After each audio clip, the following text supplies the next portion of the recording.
dudes Wonderful. and dudettes, amigos and amigettes, ladies and gentlemen, welcome in. The Thursday edition of the Rob Brown Show starts now. Happy Thursday morning, people. If you're like me and you stayed up way too late last night because the Indiana Pacers and the New York Knicks put on an absolute show last night, then it is an early morning, but a morning that is worth being a little tired for because goodness, gosh darned greatness. What a basketball game. You know, it's about court awareness and knowing where your toe is. Rob could have went to bed early. Rob could have went to bed about half an hour earlier than he did. You're exactly right. If you just know where your toe is. Come on, Tyrese. All you did was hit a step back, fade away, 3 bounces off the rim, and drop dramatically 6 minutes after the buzzer sounded. 3-pointer that was a 2-pointer by a toe. Not even 2 toes. Not even like the second long toe, not the big toe, but the toe next to it that's just like slightly shorter. That toe wasn't even a line. It was just a toenail. For a lot of people, that toe is a little bit longer than their big toe. Yeah, isn't that supposed to mean something? I swear it's like it. Like I've heard it's like more intelligence. Something about body chemistry or something. They just say that because they're weird and they have their second toes bigger than their big toe. That's always been my belief. Yeah, I always been like, dude, tell me you have weird feet without telling me you have weird feet, right? Well, you know what that means. Like, okay, whatever, dude. You know what they say about guys with big shoes? Big socks. But a toe. It was. I'm not even sure that.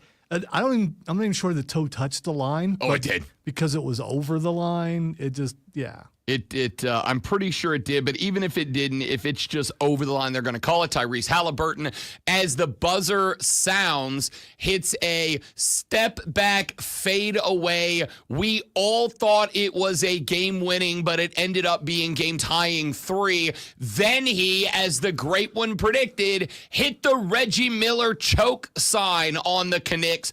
Only to find out that upon video replay, it actually was a 2-pointer. We go to overtime, but then Tyrese kept banging it out during the OT period.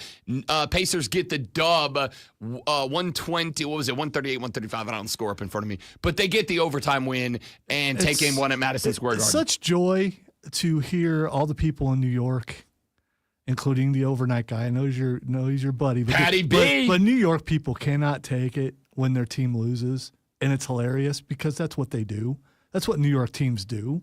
When's the last time that a New York team won at something? Probably the Yankees. The Yankees in 20-whatever teen it was. Right, but not in basketball. Not in the 2020s. Not in basketball, not in football. I mean, what they actually expected their team to win? Listen, it's a 7-game series. Man, I hope it's a sweep. If it's a sweep, it's going to be hilarious and go Sirs. I'll tell you why I am actually, despite the pain it causes me to root for Hayden Esmeyer. By the way, no Mario today, unfortunately. He texted me last night and said that he was in the hospital with a 104-degree fever. Oh, that's not good. No, that's real bad. Yeah. He actually, let me take that back. He texted me and he said, I can't make it tomorrow. I'm going to the hospital. And I was like, oh, dude, I hate to hear that. What's up? And he goes, I have a 104-degree temperature. And I was like, buddy, you're not going to the hospital tomorrow. You need to be there now. Like, you need to. Not the appropriate time. My man's on the verge of death, and that's not really even a joke with a 104 temperature. Yeah, I've had a temperature around that, maybe even more when I had pneumonia. And that was basically hallucinating. Yeah. Yeah, so it's, Yeah, I was like, call Horvat right now, get him to take you to the emergency room. That's not a joke. So no Mario today. As of right now, we do have a busy show. We have got Lulu Kessin coming by at 8 a.m. We've got Coach Julie from the Liberty coming by. Julie Carlson coming by at 8:20. Coming by. Well, on the phone. She'll be on the phone. Okay. She'll be on the phone. Pulling up on the phone. That would explain the shirt. Yeah. If she was coming by. No, I love Coach Julie. She's the best. So Julie will be here at 8:20 as the Greenville Liberty have started their season in the USLW League. We'll talk to her, a little local footy. Then at 8:40, Rashad Beard in his normal spot is scheduled to join us. No Mario at 9 o'clock this morning. We will actually just hope he doesn't die on us. Don't say that. I mean, come on. And then it is Thursday, and you know what that means. Fight Club at 9:20 to catch up in the world of professional wrestling. Wow, But I don't want to. I mean, don't put me in there following you saying you hope he doesn't die. He's going to be fine. I mean, even if he is, I still hope he doesn't die. Okay, you know? that's I'm pulling for my guy. That's a healthy young man. He's going to be all right. I give him a lot of crap, but I love the Mario. I really wanted Mario here because there's a conversation I wanted to have with him. Monday Night Raw at the Well this past Monday night. I was obviously there, and during the show, they took a very special break in order to show a pre-recorded interview done by Pat McAfee and Michael Cole, where they had on video, he wasn't there in person, obviously, but on video, they did an interview with Indiana Pacers starting everything, Tyrese Halliburton, and I took a picture of the Jumbotron at the Well where Tyrese was being interviewed by Pat McAfee and Michael Cole, and I sent it to Mario, and I was like, hey, dude, if your boy is a wrestling guy, doesn't that mean you should be a wrestling guy too? And Mario sent me an absolute hater of a text reply where he popped off on Tyrese Halliburton, said that is off-season bull bleep. That's a bad mentality, and he needs to be locked in on the Knicks right now, which I reminded him that he was at one point locked in on the Knicks, or at least at one point was locked in on, of course, Jalen Brunson, the starting PG for the Knicks, because the two of them had an in-ring confrontation about a year ago on, I believe it was SmackDown that night, but it was live at MSG. Brunson came out on the road at New York as a full-fledged heel character, and Brunson came out for the heel-face showdown in the ring. And I said, your boy's a wrestling guy, are you in? And Mario popped off. And I was actually really excited to give him the opportunity to address that to Tyrese Halliburton here on the show this morning. But he's got bigger fish by literally maybe just putting the fish on his forehead fry with a 104 temperature. So we'll check in with Mario next week. But let's get back to what happened last night. Pacers 138, Knicks 135 in OT. Indiana leads the series 1-0. The Pacers trailed with 2 minutes and 50 seconds to play. They trailed by 14 points with less than 3 minutes to play, which does a couple of things for me. Number one, it emphasizes one more time again why you do not leave games early, because you could miss some magic, which the Pacers had last night. Number two, I think it, as Rod Brindamore did yesterday, went ahead and helped prove everything I said about this game in its setup exactly correct. It proved that Rob knows ball, because I know why the Knicks faded, and we're going to talk about that coming up here in just a little while with a full breakdown of last night's Eastern Conference Finals Game 1, tonight's Western Conference Finals Game 1. We'll get into that, but I will say the most important thing that a 138-135 overtime victory did for me last night was at a point in time where there are multiple things happening around the NBA right now. This was very good for basketball. Shai Gilgeous-Alexander yesterday was awarded the NBA MVP. I honestly think that is bad for basketball as a sport in entirety in the United States. And it circles back to a conversation that we had earlier on in this week. I'm going to talk about that actually coming up very shortly. That's bad for basketball. The conversation about the NBA draft lottery still is not going away. Lonzo brought up yesterday a conversation that Shaquille O'Neal was having a couple of days that I know what Shaq was doing, and we'll get to it, but a lot of people, including my afternoon colleagues Cole, Brian, and Kerosene, utilize the comments of Shaquille O'Neal to some degree to elevate, accelerate, and advance the theory right now that the NBA draft lottery is rigged. And I do not think it needs all that much help. I think the night that they announced the number one overall pick was going to the Dallas Mavericks after trading Luka Doncic to the LA Lakers for effectively nothing. I don't think it needed help, but I also think probably a lot more was made out of that comment from Shaquille O'Neal than necessarily needed to be. I want to address the comment later on in the show. I actually didn't plan on doing that this week, but I've even over 2 days later, I'm still hearing people talking about it. So we'll get to it a little later in the show. The point is, there's a lot going on right now in the landscape of the NBA that I personally believe is bad for the NBA, is bad for basketball. And as a basketball fan and as a longtime fan of the association, it has been a tough couple of weeks for those of us that love the league. Last night was exactly the shot in the arm that the league needed. Last night was exactly the moment that the league needed. Because if all of that would have gone down, the SGA Rookie of the Year, the Shaq commentary, the NBA draft lottery conspiracy theory continuing to be pushed forward, if all of that was going down, and game one of this series that the NBA has been hyping as a potential return to greatness. And I would say both finals, because over on the other side, we've got SGA and Anthony Edwards. If you think SGA is genuinely a great basketball player, you are excited about him having the opportunity to duel one of the young, great players in the league in Ant-Man. If you think SGA is a free throw merchant who is getting whistles in the playoffs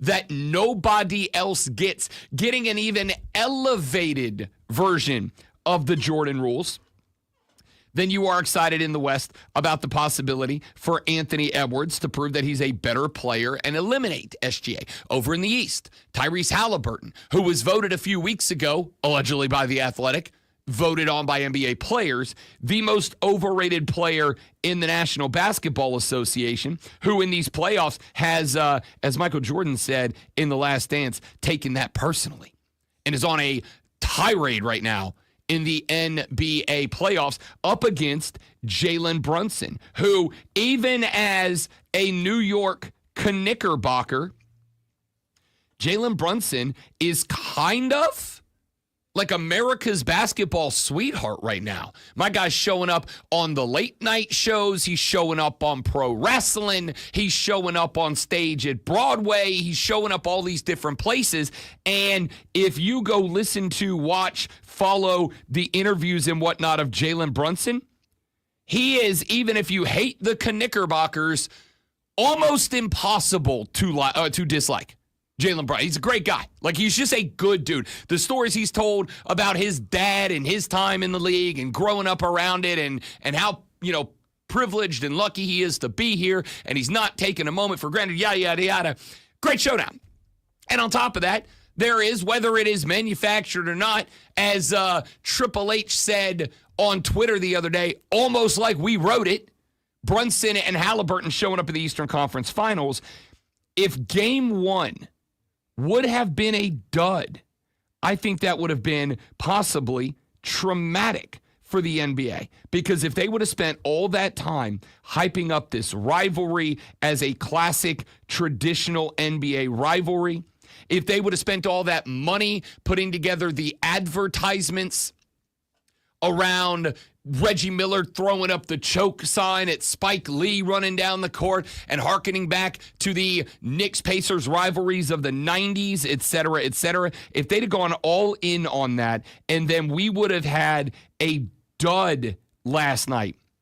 I think a lot of people, like they do, for instance, when a ton goes into a TV show and it's being pushed and this is the thing and this is the hot new show and everybody's going to love it, and then you tune in and you watch an episode or two and you go, bad pacing, boring character, no plot development, yada, yada, yada, yada, yada.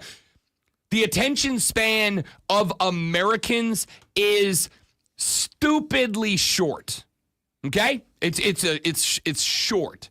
We lose attention. Why do you think that over the past couple of years, whether it is Facebook or YouTube or Instagram or TikTok, our social media content has devolved? It's devolved. It's not evolved, it's devolved. Twitter has for years been the hot social media platform. Why? Because I only got to read like 3 sentences at a time, right? Like, I don't have to ingest a paragraph at a time. You got 240 characters to catch me, or I'm out. Look at Instagram right now. It is either look at this picture, which you can just look at, get it, and move on, or watch this Instagram reel, which is at the maximum 60 seconds long, or I'm out. Our attention span as Americans is real, real bad. So if we would have gotten a game one in this series that was supposed to make it feel like we've made basketball great again, and it would have been a 20-point Knicks blowout, then I think that would have been a problem for basketball because we as Americans would tune out. We go, all right, series not going to be anything. If it, now if it gets getting to 7, we'll check back in at the end. But like between here and there, we're out. Instead, the Pacers make a run from 14 points back with less than 3 minutes to play. Tyrese hits a step back. We thought it was a game-winning 3, ends up being a game-tying 2, but we win it in OT anyway, and I can now not wait till game 2 at MSG. I cannot wait. I'm supposed to be doing some family activities on Friday night. And I texted said family and was like, yo, we can go do whatever you want to do. But there better be a TV there because game 2, I'm not missing that. This is going to be great. All right, SGA wins the MVP, and it is, as talented as he is, bad for basketball. But I don't blame him. I blame somebody else. And I'll tell you who it is when we come back on the Rob Brown Show on the Fan Upstate.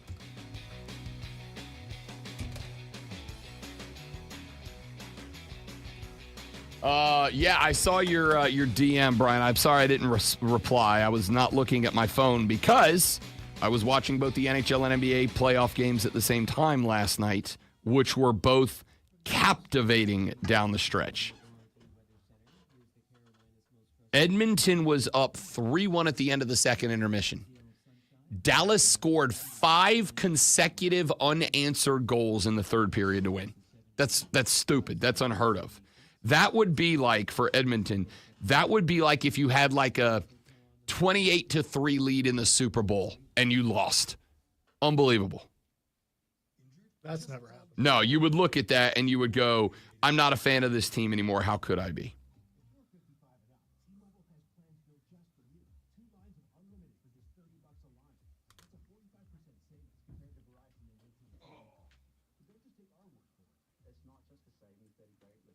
It's not just a savings.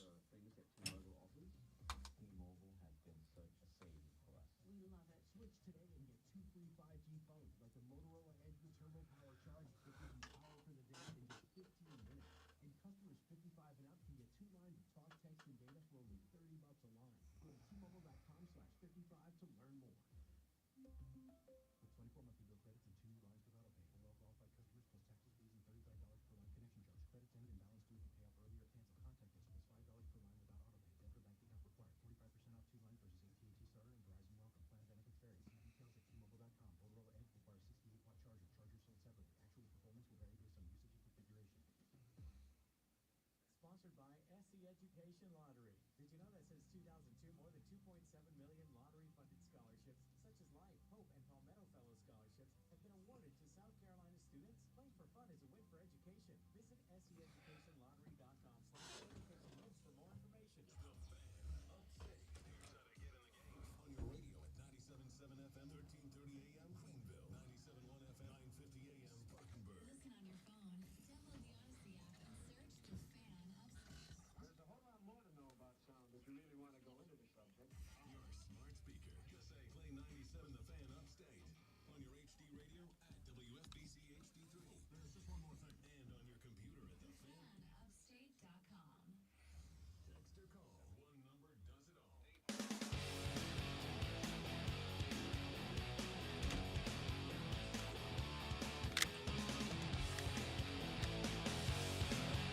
Shea Gilgeous-Alexander is your 2024-25 National Basketball Association Most Valuable Player. And because of that, youth basketball coaches in America, your job just got harder. This is bad for basketball. Not necessarily the NBA, who at this point, I am pretty convinced just wants SGA to be the next guy up, right? When the throne is vacated by Steph or LeBron or whoever you think is the current face of the league. When the throne is vacated and it is time to crown a new face of the league, I am now convinced that the National Basketball Association just wants it to be SGA. Yeah. He is crowned MVP yesterday, and that is bad for basketball. The NBA's fine because they're getting what they wanted. Now, whether that'll translate to more viewers, fewer viewers, whatever, it's on them. It's on them. But it is bad for basketball, the sport, in the United States of America because of the way that SGA plays in the NBA. I am now on board with the thought, theory, belief, whatever you want to call it, that SGA is indeed a free throw merchant. And Thunder fans have spent the year, as SGA has been labeled a free throw merchant throughout the course of the season, defending SGA by pointing out that in many of the games that have been played, other stars have been getting free throws at the same rate as Shea Gilgeous-Alexander has in their games. They have pointed out that guys like Halliburton, other stars across the league, are getting the same number of free throws as Shea Gilgeous-Alexander has gotten. But, as I have said 100 times and 100 times again, I think it is important to understand the context in which a stat is recorded, not just the stat itself. The Oklahoma City Thunder are one of the most fouling teams in the NBA. They commit a higher rate of fouls per game than other defenses do. One of the best defenses in the NBA, but they are still one of the most fouling teams. So other guys are getting the free throw rate similar to SGA, who had, by the way, 14 of them in the Thunder's 114-88 Game 1 win over the Timberwolves. He had 14 free throws. Dante DiVincenzo had 12 as a backup for the Timberwolves. But I don't think Dante DiVincenzo is a star. I mean, he's a very good player, former Villanova guy, but he ain't a star. It's just that the Thunder foul. It's part of their defensive mentality. That is why they have had a bunch of guys throughout the year that have fouled out. But SGA evens that out for them. The Thunder had 22 fouls in that game against the Timberwolves. The Timberwolves had 22 fouls, but like 10 of them were on SGA. And the reason that is I am now of the belief that SGA is 100% a guy who takes a dive. Why? We talked about it yesterday on the show. because of the play that he had against Anthony Edwards in game 1. SGA gets the ball. He drives left, running down the line, separating the hardwood from the paint. Anthony Edwards on defense has got him chest up, the exactly correct defensive position. He has got his hands up with the palms out, elevated, facing the official, the exact correct defensive position. And Anthony Edwards, who as a defender has the right to the space that he beat SGA to, sees SGA lean into Anthony, not jump into, but just lean into Anthony Edwards and get a call on a foul that was most certainly not a foul. There was another clip that started making its rounds yesterday where SGA was being guarded by Jaden McDaniels at the top of the key. SGA drives into the free throw circle. As he does, Jaden McDaniels establishes his spot as a defender, as he is supposed to do. Go hands up, palms up to the official, as he is supposed to do. SGA leans into Jaden McDaniels, puts the forearm in, extends the forearm through the chest of Jaden McDaniels. A textbook offensive foul. Textbook. And extends the forearm through the chest of Jaden McDaniels, and would you know it, whistle, tweet, foul on Jaden McDaniels. This call was so bad that even I saw it happen in game 1, and I was irate in real time. I saw it again yesterday on some Instagram dude's commentary of it, and it made me even madder. And when I say that it made me madder, yesterday I had to go out and go to a clothing store with the lady. We're going to be spending some time over the next couple of months on a couple of beach vacations. At one point, we're going to go down to Florida, spend some time on my beach. In a handful of weeks, we're going to go over to Charleston, spend some time with her brother and sister, her sister and brother-in-law, Roll Tide, on Charleston Beach. And so she said, can you go with me to help me pick out a swimsuit? I want to pick out a swimsuit that you like. I was like, yes, ma'am, I can absolutely do that. So I beat her to the store because she met me there coming from work. I left the house. I met her at the store. I beat her there by about 10 minutes. And so I, as a millennial, sat in my car like we do, and instead of being productive, I watched Instagram Reels. I came across this video. Wait. What were you supposed to do? Go in ahead of time?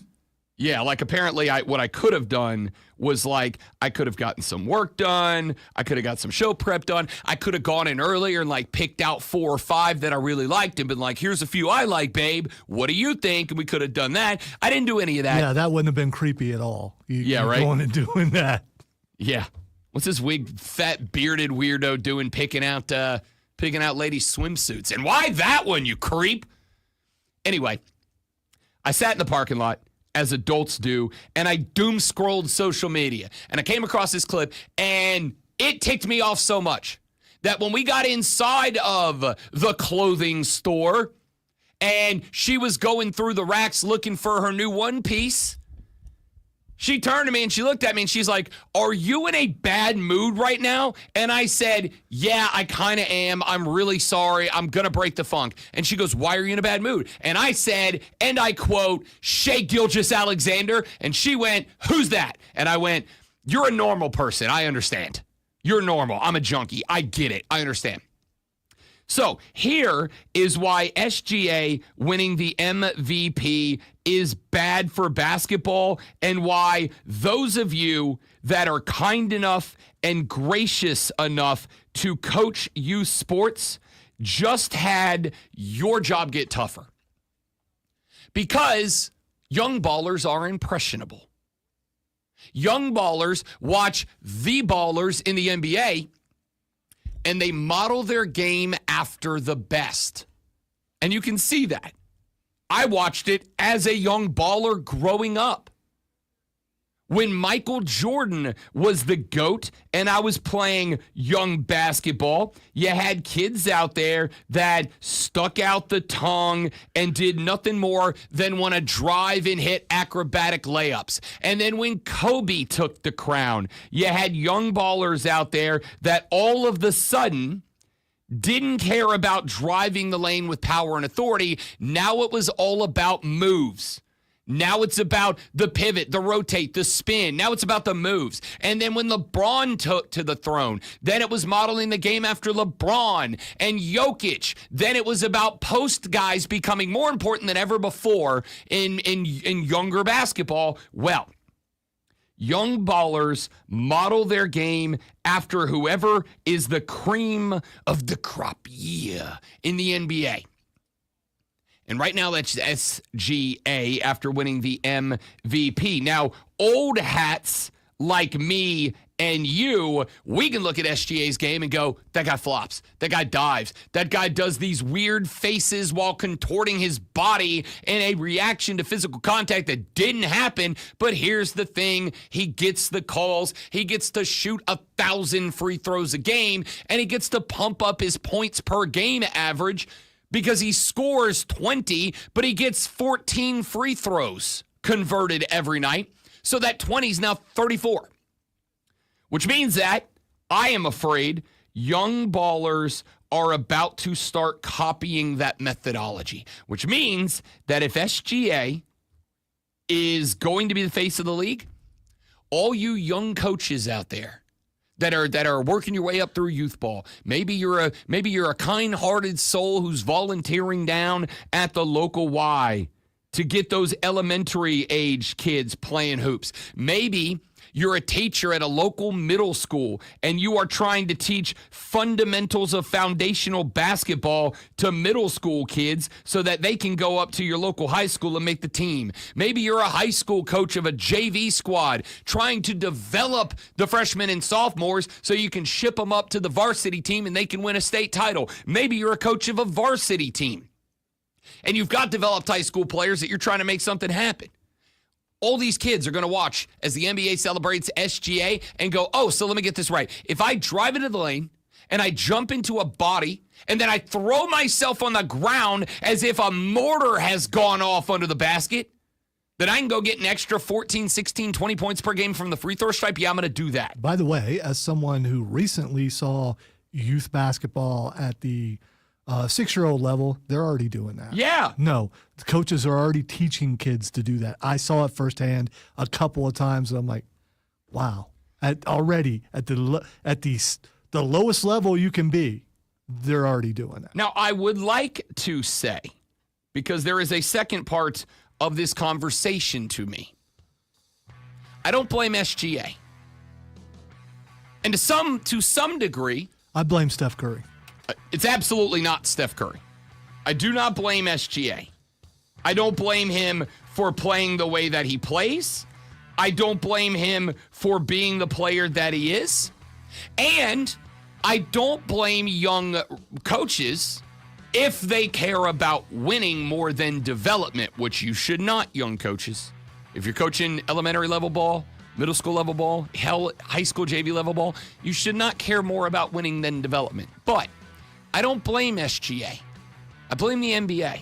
And when we come back, I'm going to tell you why, at the end of the day, if basketball quality starts to go down at the high school ranks, at the college ranks, all the way up to the NBA pro ranks because of this, it's not the fault of SGA being a free throw merchant. It's the NBA's fault. And I'll tell you why when we come back on The Rob Brown Show in the Fan Upstate.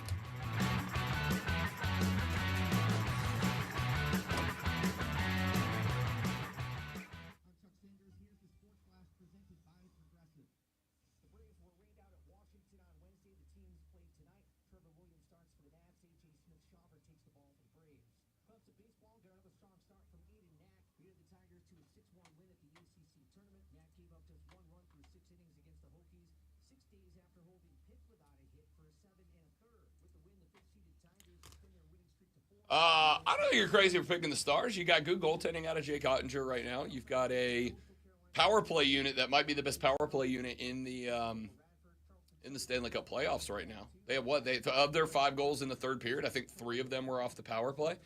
their power play units at like a 60% clip, which will win you a lot of hockey games. I don't think it's crazy to pick them. I think a lot of people would have said that, Brian, because on paper, you can make the argument that even with Mikko Rantanen, et cetera, that they arguably have on paper the least talent of the four teams still standing. But I do think they are the definition of what happens when you take good talent, you coach them well, and they are efficient in what they do. And on top of that, have great goaltending. They are not who I picked, but I wouldn't call you crazy for the pick. QC Kinetics provided amazing pain relief for a former professional baseball player, and you have access to the same life-changing treatments as retired. Dun dun dun dun dun.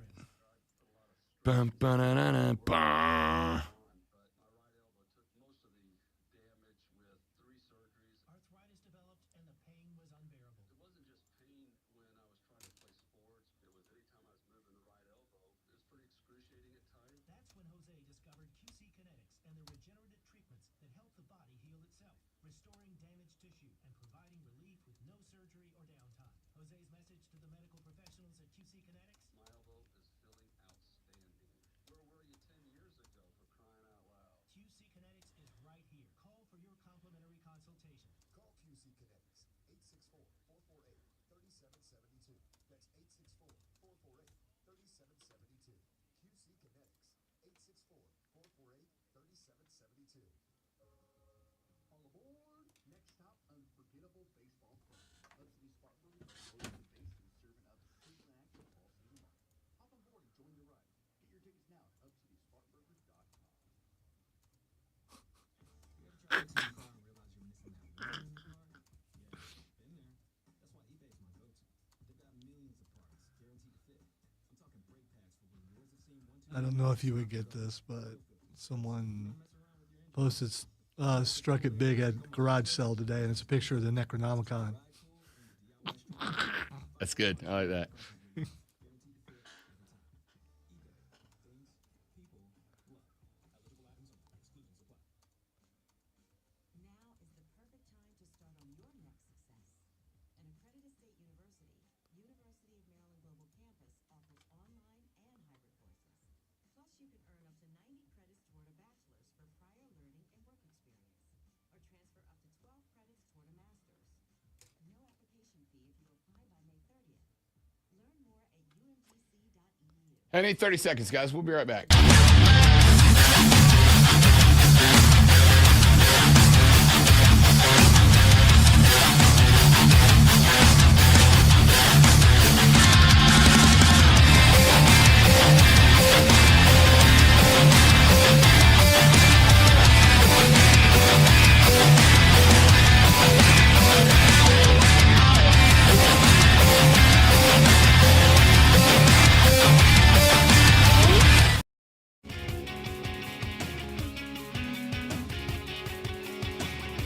I do believe that SGA is a free throw merchant. I do believe that SGA has become, to some degree, comically good at contorting his body while taking shots at the rim in order to draw fouls. I do not blame SGA. SGA gets paid millions of dollars by the Oklahoma City to do what? Score buckets, get points, win games. And the Oklahoma City Thunder, for those of you that have not been following the National Basketball Association this year, won 68 of their 82 regular season games. And for those of you that have not been watching the NBA this year, that is more than any other team. That is more than Nikola Jokic and his Nuggets, more than LeBron James and his Lakers, more than Steph Curry and his Warriors.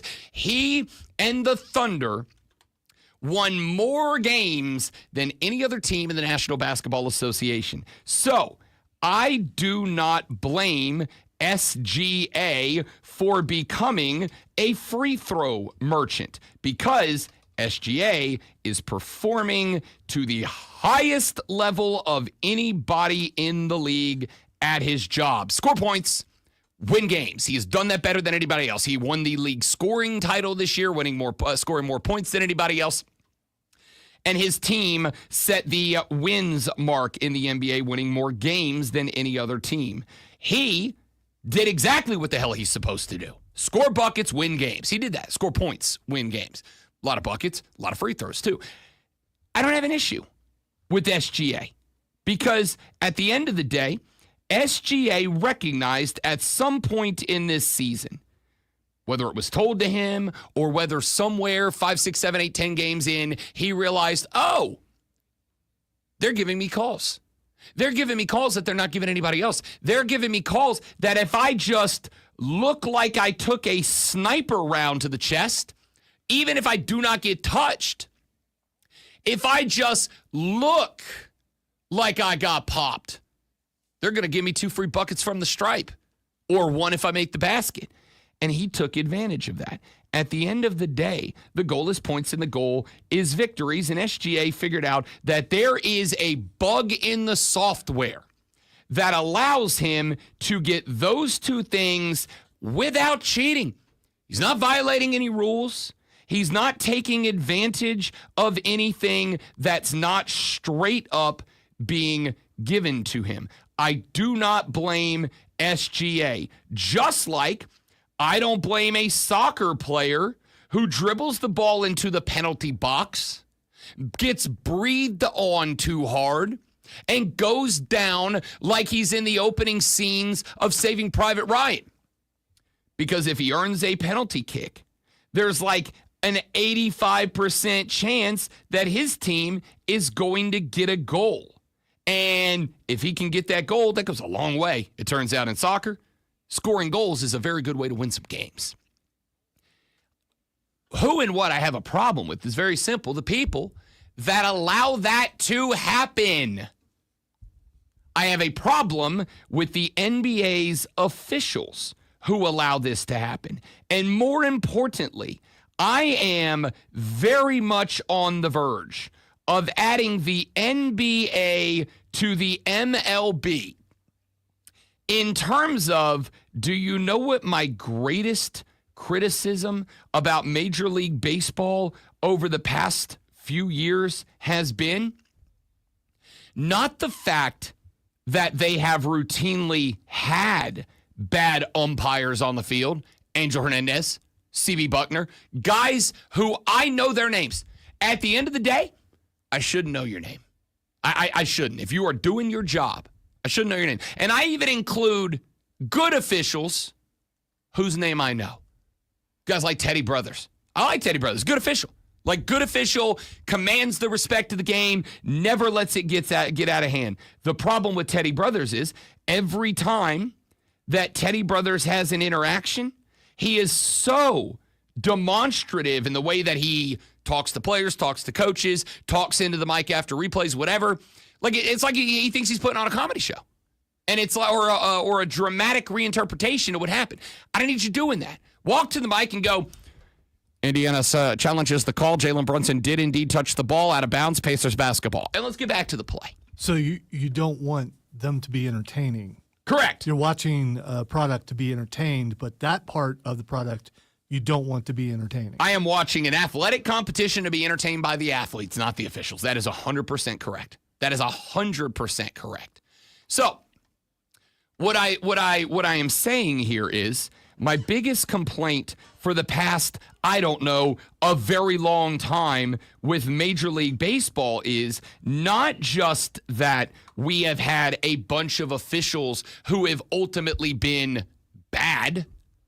It's that they have allowed it to continue and consistently put those people in position to have impact in high-impact games. The NBA has got to figure out how it is that they are going to make this not be a thing, or I need them to just go ahead and stop pushing back on the narrative that they want it to be a thing. Because to me, if there is something that is considered by many, I won't say all because Thunder fans exist, but if there is something happening in your game that outside of the team that it benefits, in this case, the Oklahoma City Thunder, your fan base largely has a problem with. Like if you have Doris Burke on the call of your game on a network that is paying you mucho dinero for the rights to broadcast your game, and that you retain the right to pull off of their network if you should so choose. If Doris Burke has found the rocks and it is so obvious that she is willing to call your star dude a free throw merchant or thinly veil it, right? Because she was like, well, there's a lot of people around the league that say SGA is a free throw merchant. It's like, Doris, you're saying that right now, all right? And we agree with you. I understand why you can't say it. We agree with you, so I get it, but free throw merchant. You have two options.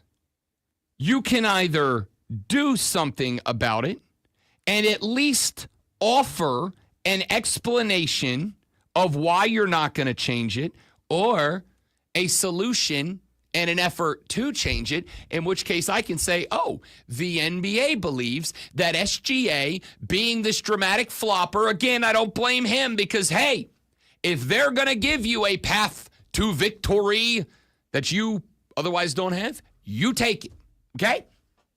Rob's going to be the bad influence uncle here for a minute. Yo, kids out there, if your boss gives you preferential treatment that leads to you getting a promotion and a raise, take it. Take it. Don't ask questions. Don't push back.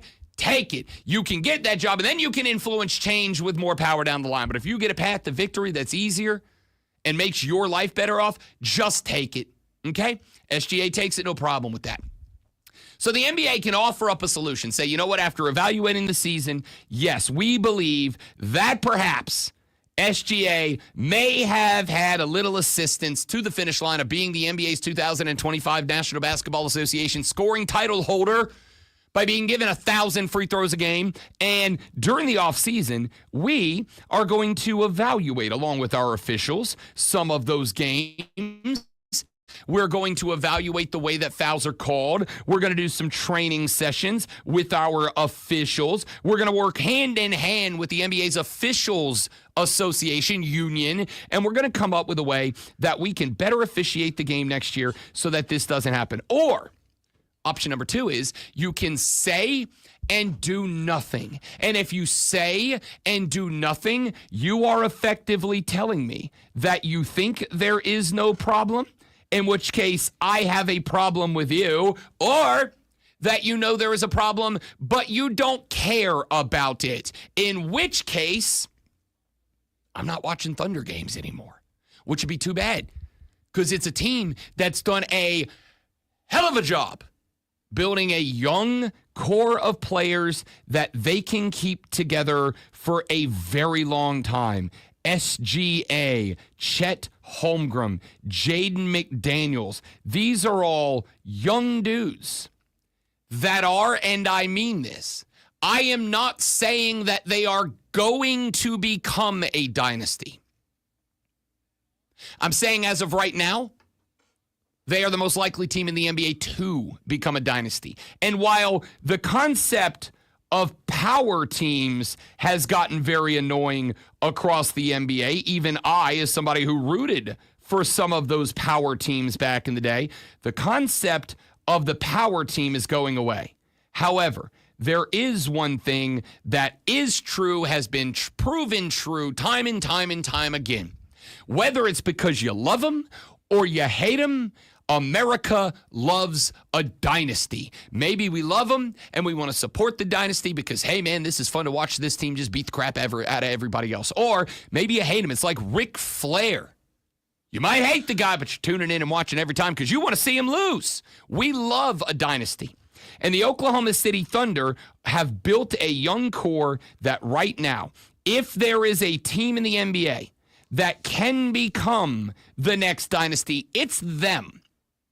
This core as constructed could easily be together for the next 4 years in a row. And if they're a championship team caliber now, what are they going to be next year, year after that? But if your dynasty is built on the superstar that dynasty is built around being not just a flopper, but a flopper that even the most diehard NBA defenders, me and right now, Cole Bryson in this market.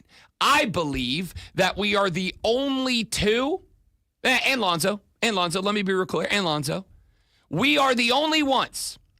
I think maybe in the upstate of South Carolina, I don't know this for a fact, I'd be willing to say maybe across the entire state of South Carolina, the only ones that love the NBA, want it to be good, and rush to defend it from the hordes of you at the gate looking to take down that league because you just don't like it. Fine, whatever, it's your thing.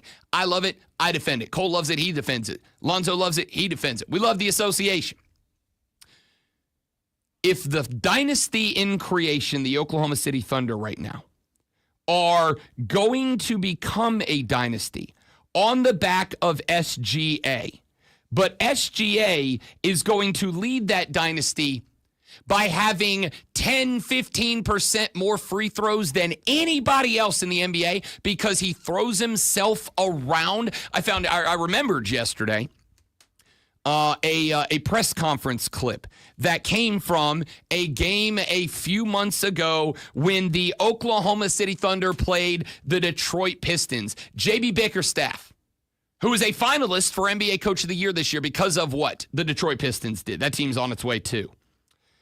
He, in the post-game press conference, was going off on the number of BS fouls received by Shai Gilgeous-Alexander while his young star, Cade Cunningham, was being assaulted to the degree that we damn near had to get Olivia Benson involved and was getting no calls in that game. And he grabbed a head coach in the NBA, knowing the punishment that would come from it, grabbed a mic after that game and with his whole chest 10 toes down said, "This game was so poorly officiated, I consider it disrespectful." And everybody went, "What are you talking about?" I remember that because I said, I guess I got to go find this game and watch it now. And by the end of watching that game, I went, damn, he's right, dude. He's right. Cade Cunningham could get a call to save his life. SGA was getting breathed on. It was going to the deck over and over and getting a call every time.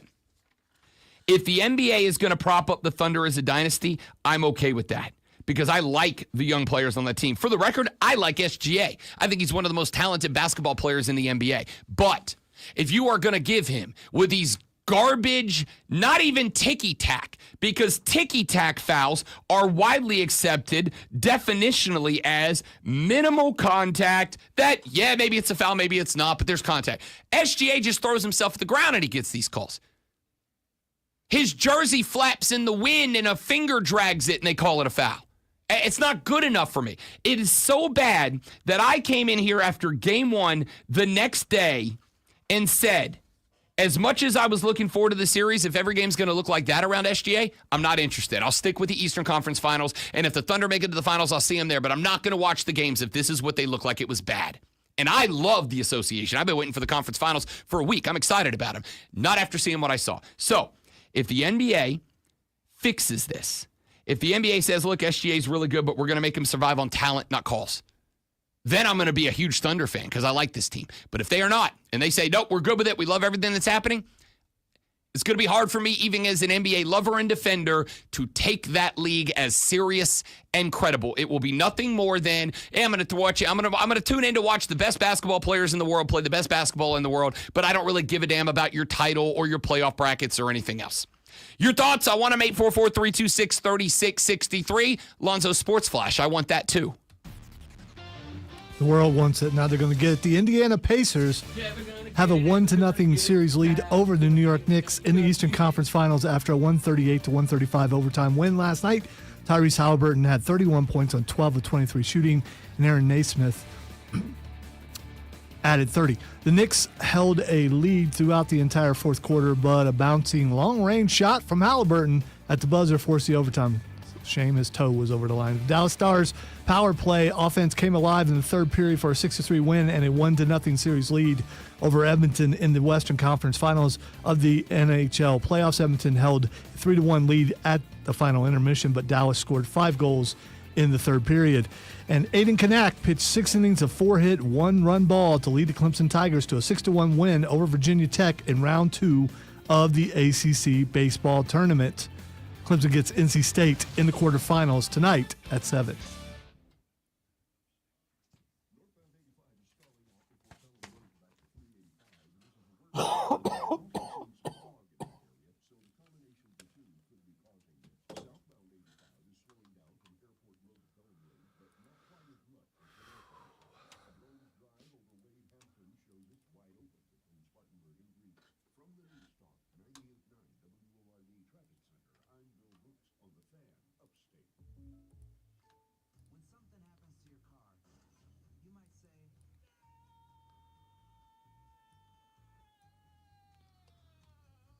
When something happens to your car, you might say, but what you really need to say is something that can actually help.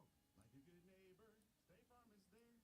And just like that, State Farm is there to help you file your claim right on the State Farm mobile app. So just remember, like a good neighbor, State Farm is there.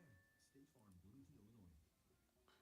Here at the Almond Joy Factory, where tropical vibes abound, we use soft, fresh-tasting coconut. Thanks, Wesley. But on the edge of a cough the entire time. Hopefully this stuff goes away eventually. That'd be nice.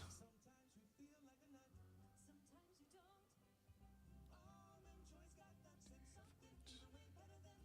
hundreds with Liberty Mutual.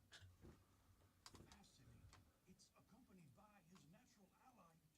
Luke, is that guy with the binoculars watching us? Cut the camera. They see us. Only pay for what you need at libertymutual.com. Savings are delivered by Liberty Mutual Insurance Company affiliates, excludes Massachusetts. The biggest Memorial Day sale ever. Store-wide savings plus 0% interest for 24 months. Now at Jeff Lynch Appliance at TV Center. Save up to $340 on Speed Queen's heavy-duty laundry pairs. Frigidaire's big 25-cubic-foot refrigerator with crushed ice, only $947. Guaranteed lowest prices on high-definition TVs. Sony, Samsung, LG. Save up to 60% on the best names in furniture. Flexsteel, Hooker, Smith Brothers. Save up to $500 on Tempur-Pedic adjustable mattress sets. Store-wide savings now through Saturday at Jeff Lynch Appliance at TV Center's Memorial Day sale. So Doug Irwin from the Triumph just came up with what I think not only might be my favorite vacation concept of all time, but when I go up to New York City in a couple months, I might steal this idea. He took his wife to the NYC for a little vacay this weekend, and they did a pizza crawl. They went online. They found like the 15 highest rated pizza joints in New York City, and they just traveled the city. He put together a map in a way that they could hit pizza joint, tourist spot, whatever. And they would go get pizza, then go walk around and see something, then go get pizza. And they did that for 3 days and just hit all of the 15 highest rated pizza joints in New York City. And then he said he's putting together a power ranking of his favorite NYC pizzas. And I was like, dude, I think I'm stealing that. I'm going to put on 20 pounds in one trip, and it's going to be absolutely worth it. I think that's the most brilliant idea. Well, you have to get someone else to agree to doing that also. So. Oh, she'd absolutely be in for that. All right. She and I, one of the things that we bonded over when we started dating was that we both love traveling. And on our list when we travel, the number one thing we like to do is eat food from wherever we are. Just try stuff. She would 1,000% be in on an NYC pizza crawl. That sounds incredible.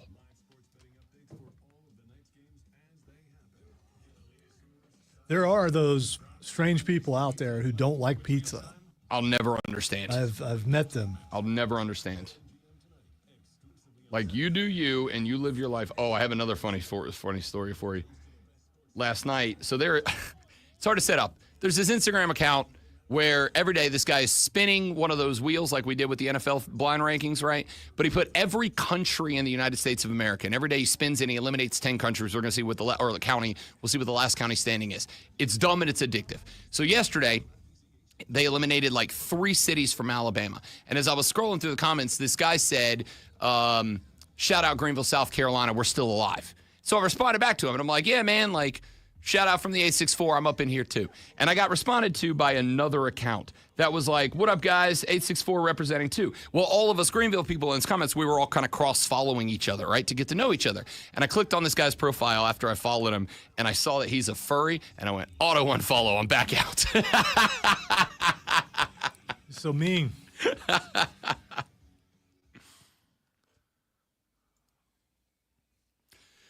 The Rob Brown Show is on your radio. It is the Fan Upstate. Rob Brown, the great one, Lonzo, and you, my dear friends. And when I say and you, I don't just mean listening to the show. I mean, I want you on the show. That is why we have the call-in number, 864-448-3772. 864-448-3772. Let me tell you who I'm specifically looking for on the phones today. Basketball fans. Basketball fans, we do not get enough time in the sun on local radio, okay? We just don't. We get March Madness when the tournament is going on and all the casuals make their way into our world for 3 weeks. And then maybe we get the NBA Finals when some of the casuals make their way into our world for 2 weeks, but we don't get enough time in the sun. You today on the Rob Brown Show, which is not just a sports show, it is an every sport show. You get your time today, basketball fans. We're talking NBA Conference Finals. We got the Thunder up 1-0 on the Timberwolves. And after last night in a thriller, we have got the Pacers up 1-0 on the New York Knicks. But that is not what I want you on the air about. Although we can talk about it if you want to. What I want you on the air about is Shai Gilgeous-Alexander. Is SGA winning the MVP? I have already said, I think it's Nikola Jokic, and it's not close. I think Nikola Jokic should have gotten his next MVP, and I'll be honest, I'll probably think the same thing next year if next year looks like this year, regardless of outcome. Nikola Jokic is the best player on planet Earth, and the Denver Nuggets, as I had a young man from 8:50 a.m. KOA radio out of Denver say on my Saturday show last Saturday, without Nikola Jokic, the Nuggets are a lottery team. With him, they were a second-round NBA playoff team that took a team to 7 in the second round, despite the fact they had one starter with a shoulder so banged up in Michael Porter Jr. that he could not put on his own basketball jersey, which I assume makes it tough to, play basketball. And in a game 7, they had Aaron Gordon. Already it was enough that they had to lean on Aaron Gordon in the playoffs, but then they had him out there playing on a bad hammy in game 7 because they had nobody else to go with. And yet, under the efforts of Nikola Jokic, they took the Thunder to 7 games in round 2. He is the MVP as well as the best player in the game. But they give it to SGA, who won the scoring title, who led the league in not just scoring, but, and I will give him credit for this, because even with the floppiness of one Shai Gilgeous-Alexander, and I probably should have come up with this because this is a water cooler cheat sheet item. We'll get to that in a second. Not only did SGA lead the NBA in points this year, he also led the NBA in shooting percentage, 52% from the floor on the season. You give me a guard who drains 1 out of every 2 shots that he takes, and I'll give you an NBA playoff team around that guy. He's a great player.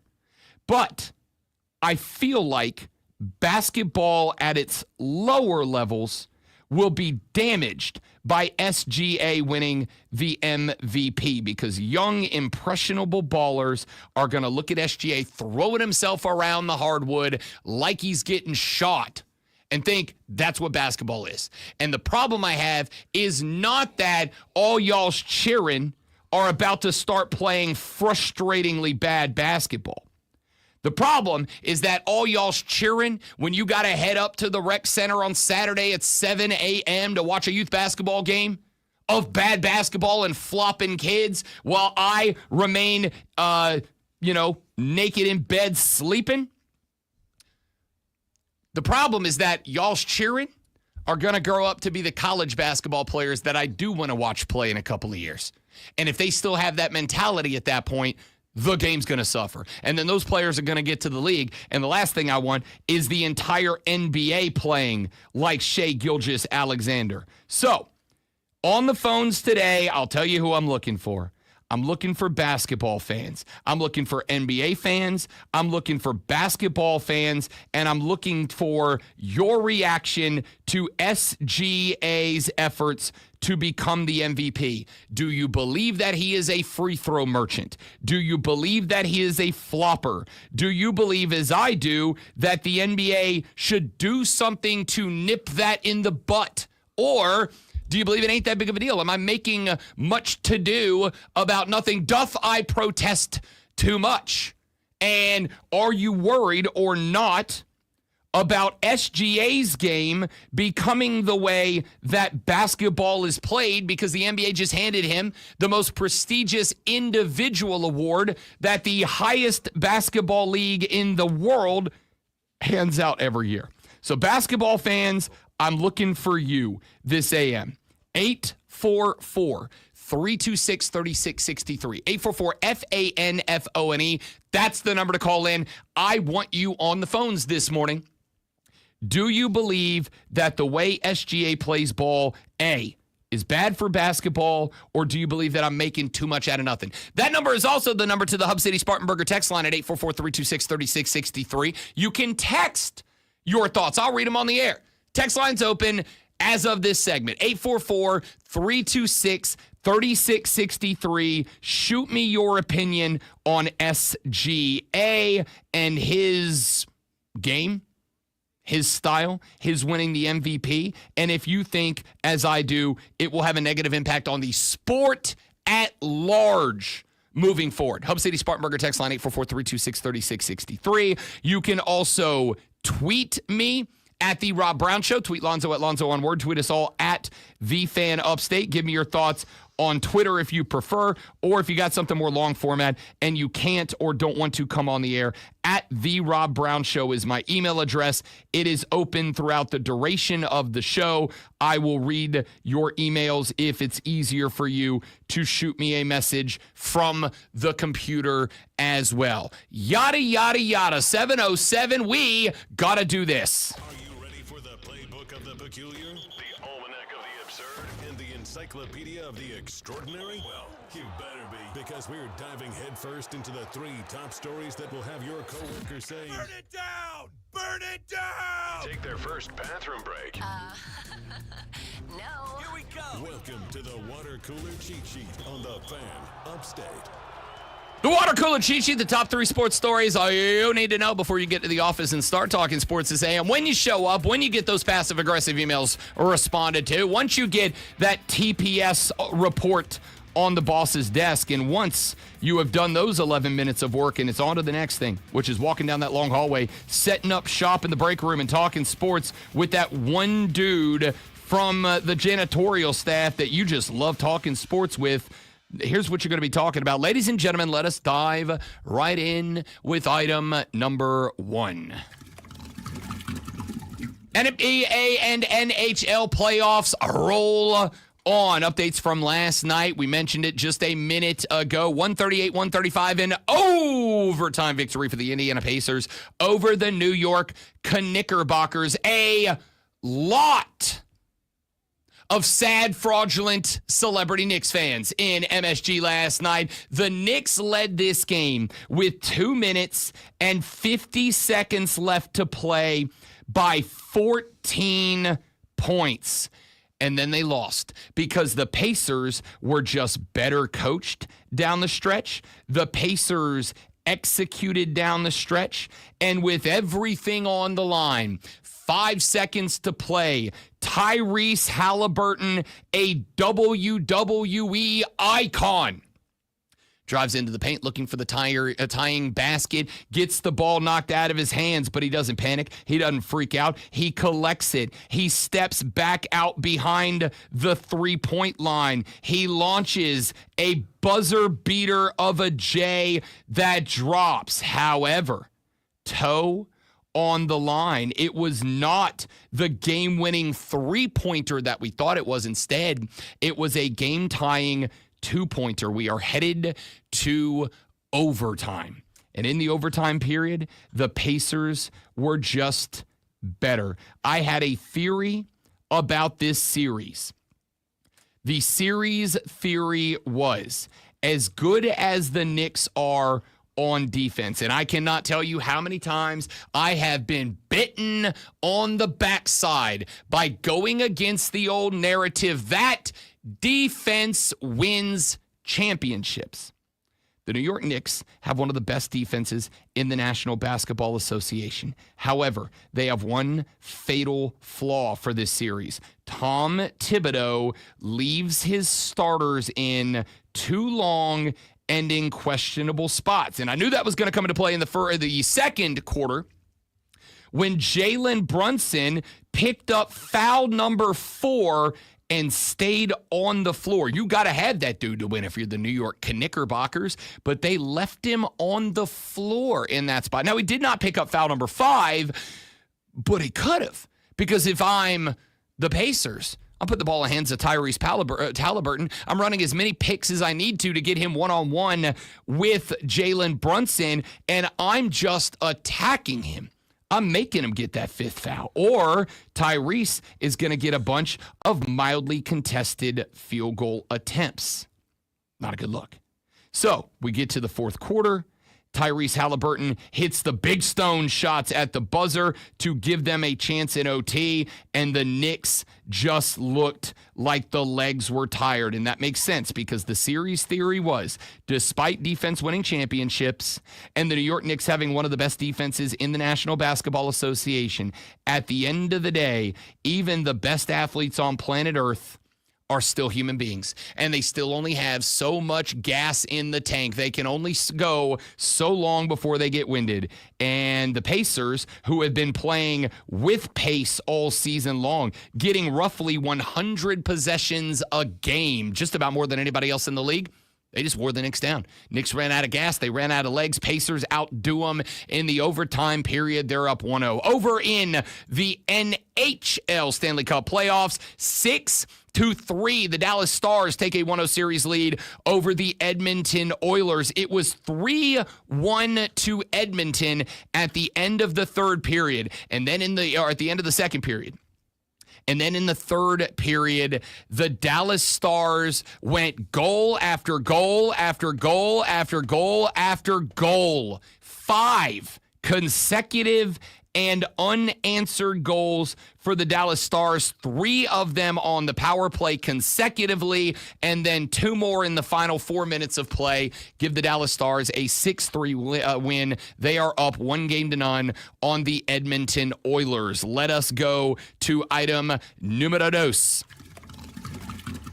The Clemson Tigers advanced to round 3 of the ACC basketball tournament with a 6-1 win over the Virginia Tech Hokies. The Hokies did have to play in round number 1. They got the win. They advanced to take on Clemson, who had a 1-day bye because they were unable to capture a couple of ACC series down the stretch. Clemson becomes seed number 5 in the tournament, which means they got a 1-day bye. The top 4 seeds in this tournament got a 2-day bye and start their tournaments today. However, didn't matter. Aiden Kanak, 6 innings, 4 hits, 1 run. He's the winning pitcher. Dominic Listy had 4 2-out RBIs in the 6-1 victory.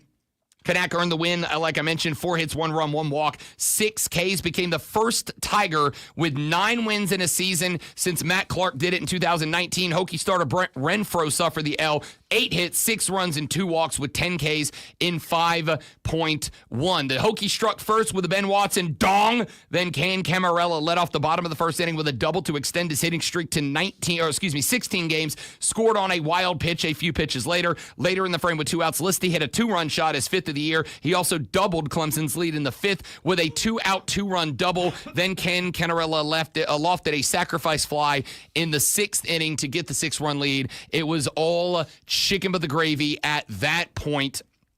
Clemson moving on to round 3. They get NC State, a team that dominated them just a few weeks ago. Is there a revenge game on the horizon for Clemson? We're going to talk some ACC baseball coming up a little bit later in the show, but here we get to item number 3. There's a couple of different stories I could have placed into this slot. SGA wins the MVP, as we talked about just a little while ago. Christian Pulisic, Gio Reyna, Timothy Weah, Weston McKennie, all unavailable for the United States of America men's national soccer team in the Gold Cup coming up, the final round of preparation before the World Cup is hosted here in the States next year. But what I've decided to put here, the tush push is alive and well. Now, there's 2 reasons that I put it here. Number 1 is just the news that the tush push was not banned. They needed 24 votes in order to ban the play. The NFL got 22 votes. 10 teams voted against banning the tush push. Hilariously great one. Of those 10 teams, 9 of them do not play the Philadelphia Eagles this year. The only team that do are the Detroit Lions. That's hilarious to me. Jeff Lurie apparently gave a 1-hour-long speech about why the play should not be banned. Of course, the owner of the Eagles. And he also brought with him noted media personality and pretty good football player Jason Kelce, who gave a full-on presentation to the NFL owners about the tush push from the player's point of view, of the guy who was quite literally the spear point of it for a couple of years. 22 of 32 teams say yes, 10 say no, not enough, the tush push lives. So this is a filibuster. It is what it sounds like, and I don't know what the patience of NFL owners are, because they're, for the most part, not politicians and don't know how to handle a filibuster. Doesn't it sound kind of like, I mean, an hour-long presentation about one play? Well, so a filibuster, if we are using the political definition of the term, a filibuster is intended to prevent a vote from happening. Right. Well, sure. The vote did happen, and it failed. It happened eventually. Did that hour-long presentation, followed by the Jason Kelce presentation, did that sway anybody? My bet is, I can't say yes, I can't say no. My bet is probably not. I suspect that all 32 of the owners, well, I should say 31 owners and the Packers president, who acts as the owner because that team is publicly owned, walked into that room with their minds made up already. Here's why I believe it's filibuster-like, because I don't believe owners have the patience for this type of presentation that long, and they don't want to have to go through it again. So they just decided, okay, let's just go ahead and move this thing. Well, I mean, it can be proposed again next year, and it won't be. So here is the second reason I'm actually going how to. How many times has a rule or them trying to get a rule happen year after year after year until they can get a play banned or something? I don't think it does that. That is a great question. I actually do not know the answer to that, and I will later on today potentially think about maybe doing possibly some research to find out. I'm not going to, but I'll say now that I will. Mainly because that's something that I would have to dive into the multiple owners meetings dating back for years. Yeah, that kind of research it takes exhausting. Time. And well, now if you get a few days where you'll be busy, so also that. What I will say is if the Rob Brown show had a research department, 100%, I'd be like, boys, go find this out. But we don't. So I can find it out, but when I research things that are against, you kind of discount your them. own narrative. No, your narrative. Yes, you discount them as well. Look at who that came from. As my old man used to say, trust, but verify. Oh, but verification only works when it's in your favor. In this case. If I look it up, I've verified it already. But if I look it up, it's like, yeah, okay. Trust but verify. Either way, it is banned. However, the reason I wanted to specifically point out that there were 31 owners and one team president who acts as the owner, despite the Green Bay Packers, the team that made the proposal, serving as the owner in that vote, is because a conspiracy theory floated yesterday. And once again, Rob Brown, anti-conspiracy theory guy, but this one caught my attention.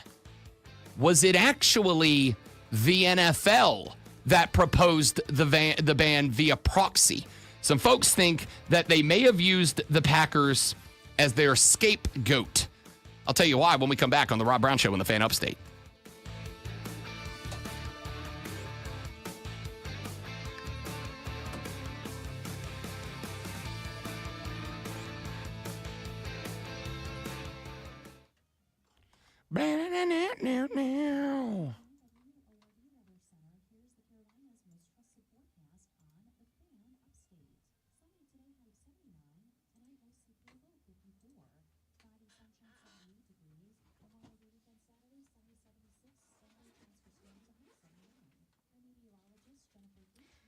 I'm going to use the restroom real quick, guys. Y'all stay right there. I'll be right back. Don't go anywhere. Please and thank you. You're amazing. BRB.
So, Rob Brown is infamously anti conspiracy theory. I think that more often than not, conspiracy theories are just a way for people who do not understand a thing to make sense of a thing that they do not understand. So you might as well say Rob Brown is infamously against fun. No, listen, I'll participate in the fun. I, for a while, was all in on the birds aren't real thing because, again, the whole birds aren't real conspiracy theory that was a meme on the internet at one point was crafted to mock conspiracy theorists because of the sheer number of conspiracy theorists who are currently in important decision-making positions across the United States of America, voted there by other conspiracy theorists. So, there is one floating around the NFL right now. So really quick, so what you're saying is there are more people out there of a certain persuasion than people like you who disagree and don't believe that conspiracy theories have any validity at all. I mean, anyone of any intelligence level, anyone of any political persuasion, anyone of any religion, race, creed, color, or background can be suspect to conspiracy theories. Anybody. Because, again, the reason conspiracy theories work are because we, as living, breathing, logical, sometimes animals, are pattern-seeking by nature. And if we don't understand a thing, we will make up a thing in order to say that we do understand it. This is why, before we understood that lightning was electrical discharge between the ground and the sky, it was some dude up in the sky with a hammer who was ticked off. Well, science guy, I can't wait to see how you dispel this conspiracy theory about the NFL. The conspiracy theory in question here is one that I saw floating around the internet yesterday. And some folks have made a somewhat, I'm emphasizing that word, somewhat compelling argument that this conspiracy theory is real. The conspiracy theory, fair enough. I'm actually okay with this. The conspiracy theory that is floating around right now is that it was not the Green Bay Packers that wanted the tush-push banned. You will remember that it was the Packers who put this proposal on the table. And you will remember that outside of the folks who agreed with the proposal, Lonzo and I and a lot of others were giving the Packers hell when that news broke, because why would your team want to be the team that said another team is kicking our ass so bad that we don't want to figure out how to stop this play? We want you to make it illegal. It is the NFL version of teacher, teacher, I can't win on the dodgeball court. Please change the teams up. And figure out how to stop it or don't. Well, the conspiracy theory floating around right now is that it was not the Green Bay Packers who wanted to change the tush push.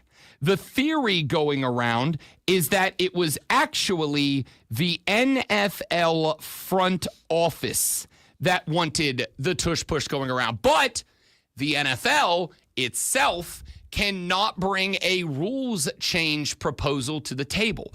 Those must come from the teams.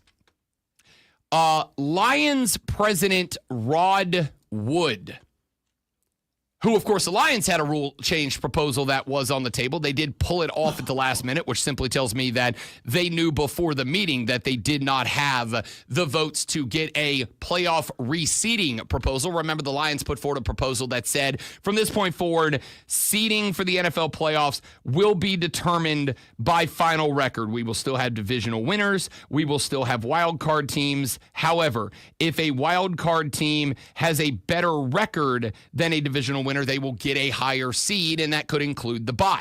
Well, according to prideofdetroit.com, Rod Wood, the president of the Lions, apparently let it slip that it was not the Packers that wanted the tush-push ban. It was the NFL. But as they cannot propose a rules change, they had to get a team to propose it on their behalf. And the Green Bay Packers are publicly owned. There is not the owner. There is no Jerry Jones. There is no David Tepper. There is no Gail Benson in Green Bay, Wisconsin. The team is, again, famously publicly owned. You can actually go on a waiting list to become a partial owner of the Packers. So when a current partial owner decides to sell their stake in the team, which is a very rare thing, you actually can buy a share of the Packers and be an owner. And they do special occasions. They do an owners meeting where they invite all of the people who own a share of the Packers to come to Green Bay, and they bring you in the stadium and they kind of give you a state of the team. Now, you don't really have any decision-making power, but you can be an owner. The president of the Green Bay Packers serves in the capacity of the owner during these owners' meetings. And the conspiracy theory floating around right now is that the NFL went to the Packers and said, we want this rule proposed. Would you be willing to? Team that lost to the Eagles twice last year, would you be willing to be the one that proposed this rule? This conspiracy theory, or I guess if you want theory, has picked up so much traction that Pro Football Talk put up an article in which they put all of the data together to kind of push it as a possibility. Pro Football Talk says, regardless, the Packers were the ones the league office targeted, and the Packers are the ones that will carry the public embarrassment of the proposal going to a vote instead of being withdrawn and failing. The truth is, it's not on the Packers. The league office wanted to get rid of the play. For whatever reason, the league decided not to propose the measure through the normal procedure, but to create the impression that one specific team decided to push for no tush push. Now, there is a methodology for the NFL to propose a rule, but it's very convoluted. It takes a long time, yada, yada, yada. So it is just easier to say, team wants it, they bring it up for a vote, owners say yes or no, we all move on. The reason that I am, as I am with most conspiracy theories, skeptical is because you don't just have to, you don't just get to say, oh, nefarious actions taken by dark shadows. You have to tell me why these nefarious actions are being put forward by the dark shadows. What do you gain by this happening? What is gained by the moon landing being faked? What do we gain from that? And you can make the argument, oh, is a thing about the Cold War and blah, blah, blah, blah, blah. Whatever. That doesn't do anything for me. So I would need to know from said conspiracy theorists what it is that the Packers would gain from this. But I would also say, to argue on behalf of the same conspiracy theorists, what do they lose?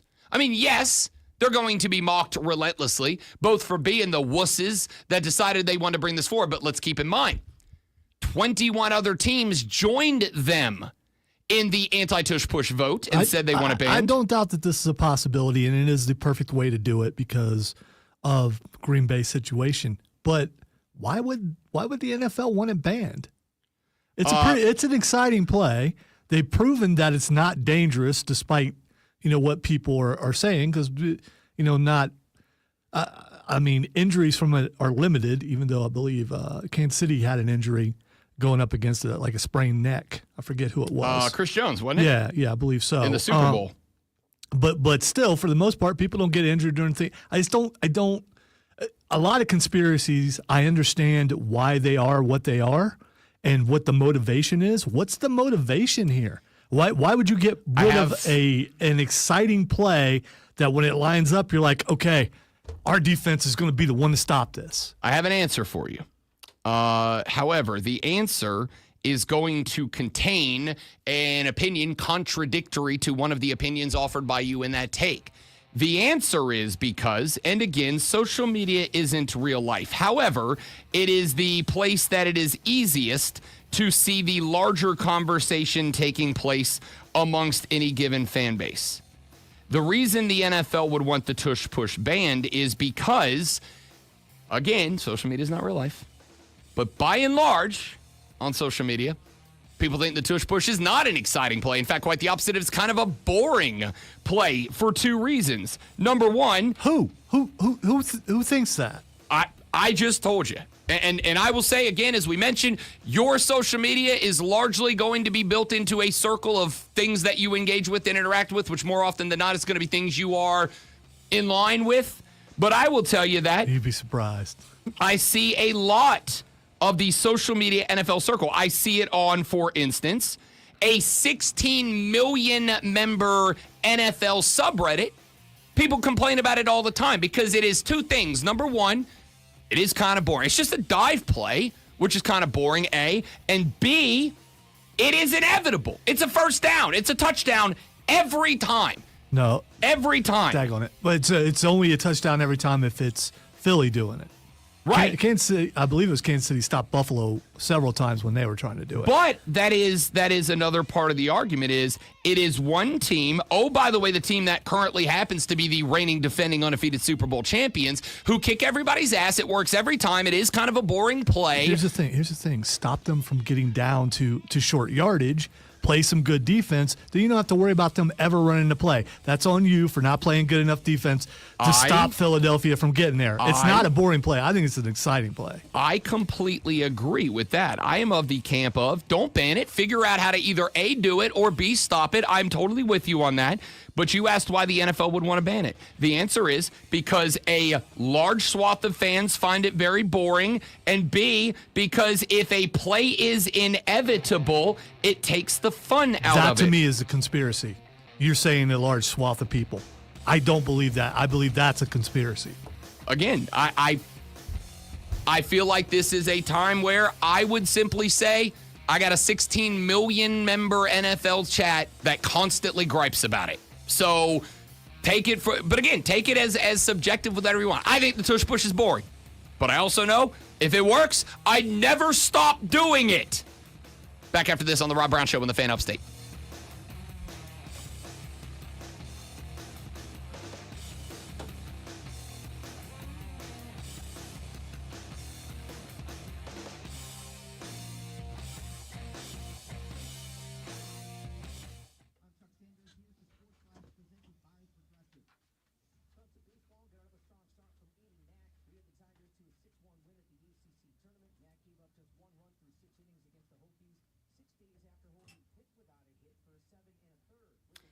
Give me 30 seconds, guys. I'll be right back. Don't go anywhere, please, and thank you. You're amazing.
every cop who's ever pulled me over.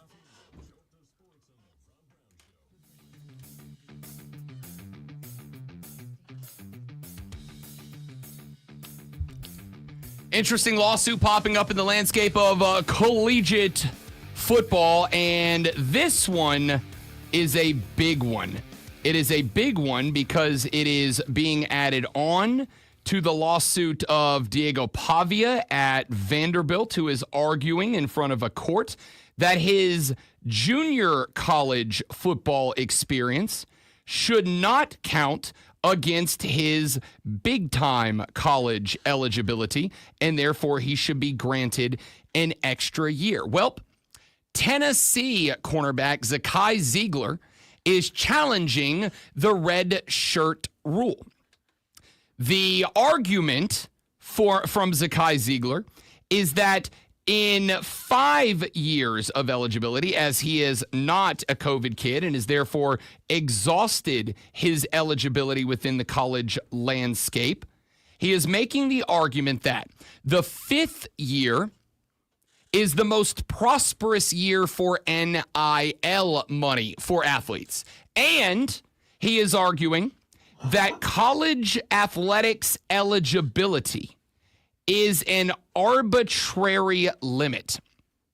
And that by enforcing their arbitrary limit of eligibility, the NCAA, which cannot legally enforce its eligibility limit, is preventing him from being as prosperous as possible.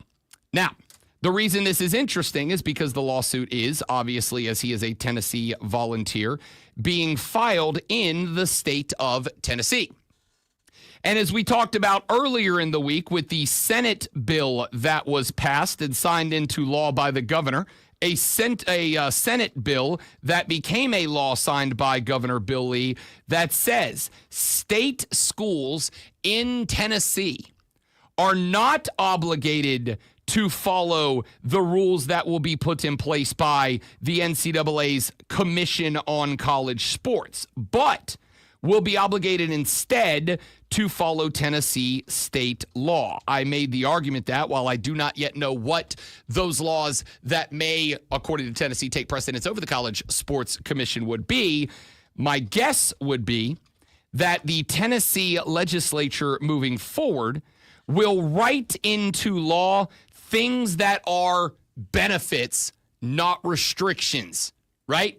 And the example I said was if I was going to make it a law on the Rob Brown show, that in order for Lonzo to remain a participant on the show, Lonzo must play 2 hours of video games per day. That's not a restriction, a punishment, anything like that. Lonzo would go, hell yeah, that's awesome. That's awesome. I love that. Yes, I am willing to follow this law. So basically, the University of Tennessee, Memphis, Vanderbilt, etc., could see the Tennessee state legislature, write into a law that their NIL salary cap compensation must be $22 million or more. I'm not saying they can afford it. I'm just making up a hypothetical here, but they could say by Tennessee state law, these schools must award their athletes combined more than $22 million in revenue distribution annually. Well, the College Sports Commission rule after the House settlement is going to be a revenue distribution cap to athletes of $22 million. So if the Tennessee state law says it must be at least $22 million, or else they lose state funding moving forward, that opens up the door for Tennessee to be able to give the athletes as much as they want, which means that they could theoretically give more money than any other school if all the other schools are subject to the NCAA and the College Sports Commission's $22 million cap. That's a distinct advantage, but it's codified into state law. And they would be able to go to the College Sports Commission, and say to the College Sports Commission, listen, we don't have a problem with your cap, but our state law is we have to give more than $22 million. And if you try to kick us out, we're going to wrap you up in another one of those multi-year billion-dollar lawsuits. In which case, so far, the NCAA has been getting its ass handed to it every time that it has had to go in front of the justice system. So, this is just the next in a line of lawsuits. The reason it is interesting it's being filed in Tennessee is that Tennessee's new NIL law, which says college athletics are subject to Tennessee's antitrust law, and that the NCAA cannot enforce rules that tend to lessen competition for NIL, will be cited in this court case. So one of the things that, again, not a specific of what it might say, but again, that state law that Tennessee signed into law a few days ago says that Tennessee's antitrust laws are in place. And Tennessee's antitrust laws look at NIL as effectively a business payout. And what it says is, in this case, the reason the NFL can have a salary cap, they have antitrust exemptions.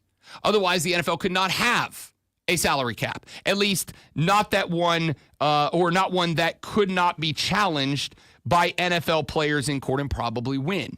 Tennessee state law says NIL is a business. You cannot put restrictions on a business that prohibit competition. And paying out NIL money is a way that a college athletic department can compete for the best players in a sport and get those players to come to their campus. So the law says the NCAA cannot enforce an NIL limit because by enforcing an NIL limit, they are putting a restriction on competition of an entity within a business that does not have antitrust exemptions moving forward. Now, I do think that, especially if there is down the line a presidential commission on college sports, which Donald Trump has floated after a conversation with Nick Saban as an idea. There is the possibility that one day, and I do not know when this would be, I don't know the process it would have to go through other than going through the federal legal system. There's the possibility that one day college sports could gain an antitrust exemption just like the NFL. Of course, it would have to structure like the NFL, which means it would have to, as I have said, was always going to be, in my opinion, the inevitable outcome.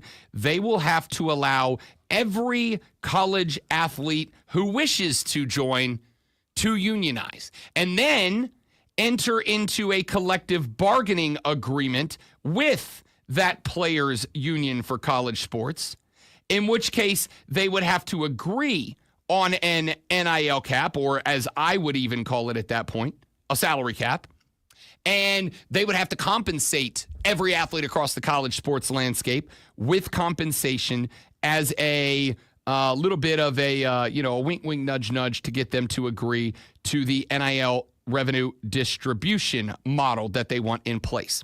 So, this player, Zakai Ziegler, is challenging the redshirt rule, asserting that you should be able to play 5 seasons in 5 years regardless. He is saying that the redshirt to get 5, otherwise you get 4-year rule, is an arbitrary rule of the NCAA's, a rule that they do not have any legal way to enforce. And since he has the opportunity in his 5th year to earn more money than he would have made in his 1st, 2nd, 3rd, or 4th year as a player, that by enforcing without legal justification the 5 years if you redshirt eligibility rule, they are preventing him from reaching his maximum earning potential.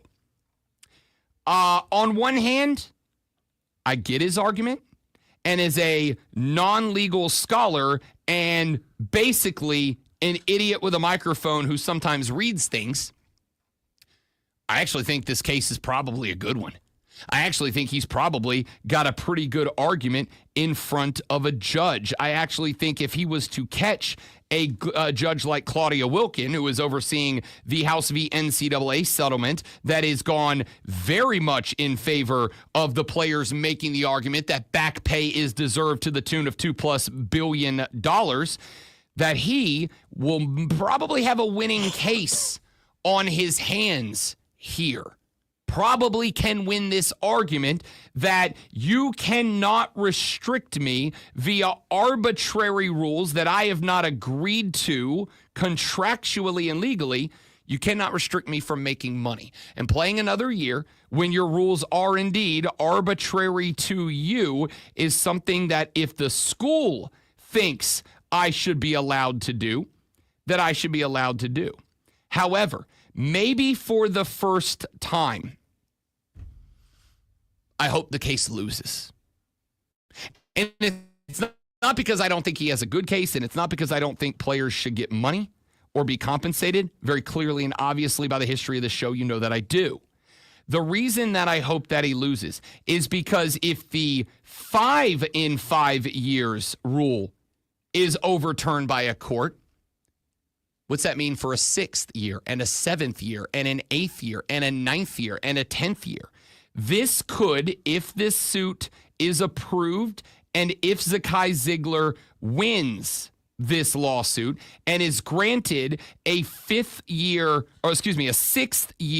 of eligibility without his, he did not redshirt. So it would be his 5th year, but he's not a redshirt, so he's out of eligibility. If he is granted that eligibility, then what's to stop him from coming back next semester with the exact same argument and say, wait a minute, I am continuing my studies at the University of Tennessee. I'm taking classes. I'm getting a degree. The school is fine with me being here. So why should the NCAA get to say that I can't have a 6th year? And that would be the exact same case. And he would have precedent in his win from his 5th year argument, meaning they would likely say that's fine. And if it's good for 6, it's good for 7. I'll tell you the one thing I don't want. I am great with players having the opportunity to use their own name, image, and likeness as compensation.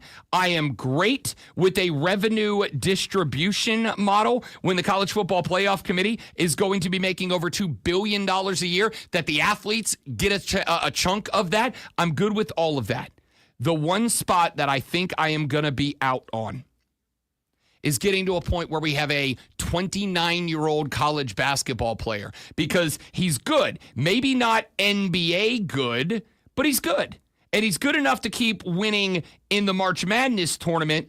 And a team is so desperate for a win that they are willing to keep bringing him back for his 7th and 8th and 9th year of eligibility. And the next thing you know, we got college basketball teams playing in the March Madness tournament that are older than NBA teams. We've got NCAA football teams competing in the football playoffs that are older than NFL teams on average. Which would be interesting. It definitely would, but you've talked many times about the NCAA being dissolved and being replaced by something. This is another step towards that. So if you believe the NCAA is going bye-bye, then this passing, a judge agreeing to this, will be just another nail in the coffin of the NCAA, and then they'll have to find another way to another governing body that can handle all these little things. And it really comes down to, once they declare the student that the colleges can pay the students, then it's the NFL light, then all this other stuff will be taken care of.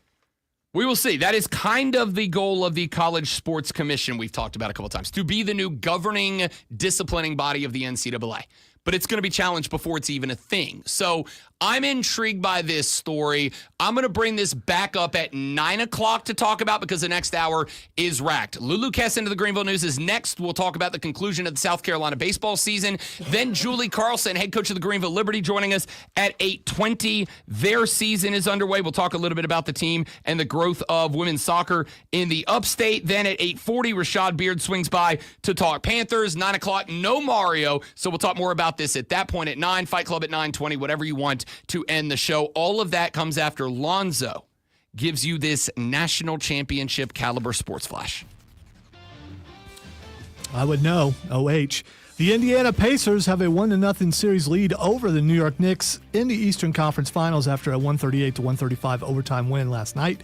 Tyrese Halliburton had 31 points on 12-23 shooting, and Aaron Naismith added 30. The Knicks held a lead throughout the entire fourth quarter, but a bouncing long-range shot from Halliburton at the buzzer forced the overtime. The Dallas Stars' power play offense came alive in the third period for a 6-3 win and a 1-0 series lead over Edmonton in the Western Conference Finals of the NHL playoffs. Edmonton held a 3-1 lead at the final intermission, but Dallas scored 5 goals in the third period. Aiden Kanak pitched 6 innings of 4-hit, 1-run ball to lead the Clemson Tigers to a 6-1 win over Virginia Tech in round 2 of the ACC baseball tournament. Jacob McGovern and Joe Allen gave up no hits or runs in the final 3 innings. Clemson gets NC State tonight.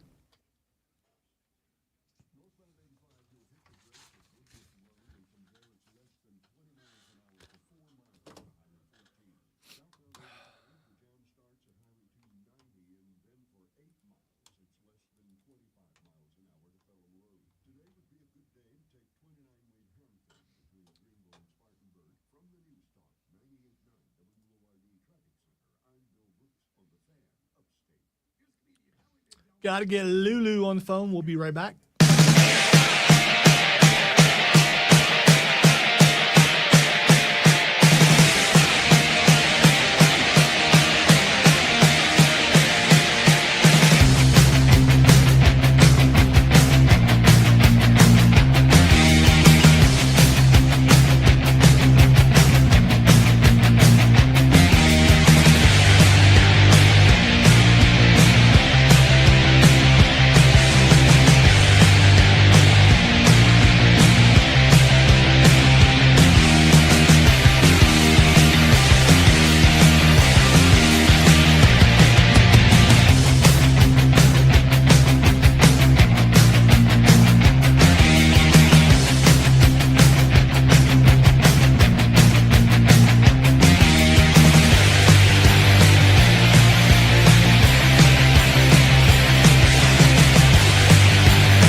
Rob has lost his way.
Ladies and gentlemen, halftime is over. The marching band has returned to their seats. The concession stand and bathroom lines are empty. Everybody's ready to roll, and the halftime whistle has blown. Now, on Thursdays, that means it is 8 o'clock, and that means we take a trip just on down the road to Columbia, South Carolina, and that is where we find a young lady who covers the Gamecock athletic department for the Greenville News. The lovely Lulu Kesson joins us every Thursday at 8 a.m. to talk Gamecock sports. Lulu, welcome back to the show. How we doing? Good morning. I'm good. How are you? I am excellent. Thank you very much. Let's dive right in, if you don't mind. The season, I would say, I hope not disrespectfully, mercifully over for the South Carolina Gamecocks, eliminated by the Florida Gators, in the opening round of the Southeastern Conference baseball tournament. We're going to talk, obviously, about that game. We'll talk a little bit about the season. We'll talk a little bit about Paul Mainieri and the decisions that have to be made, or maybe already have been. But before we get to any of that, what do you think, when it's all said and done, is going to be the big takeaway, off-season thought, philosophy, whatever you want to call it, of the 2024-25 baseball season?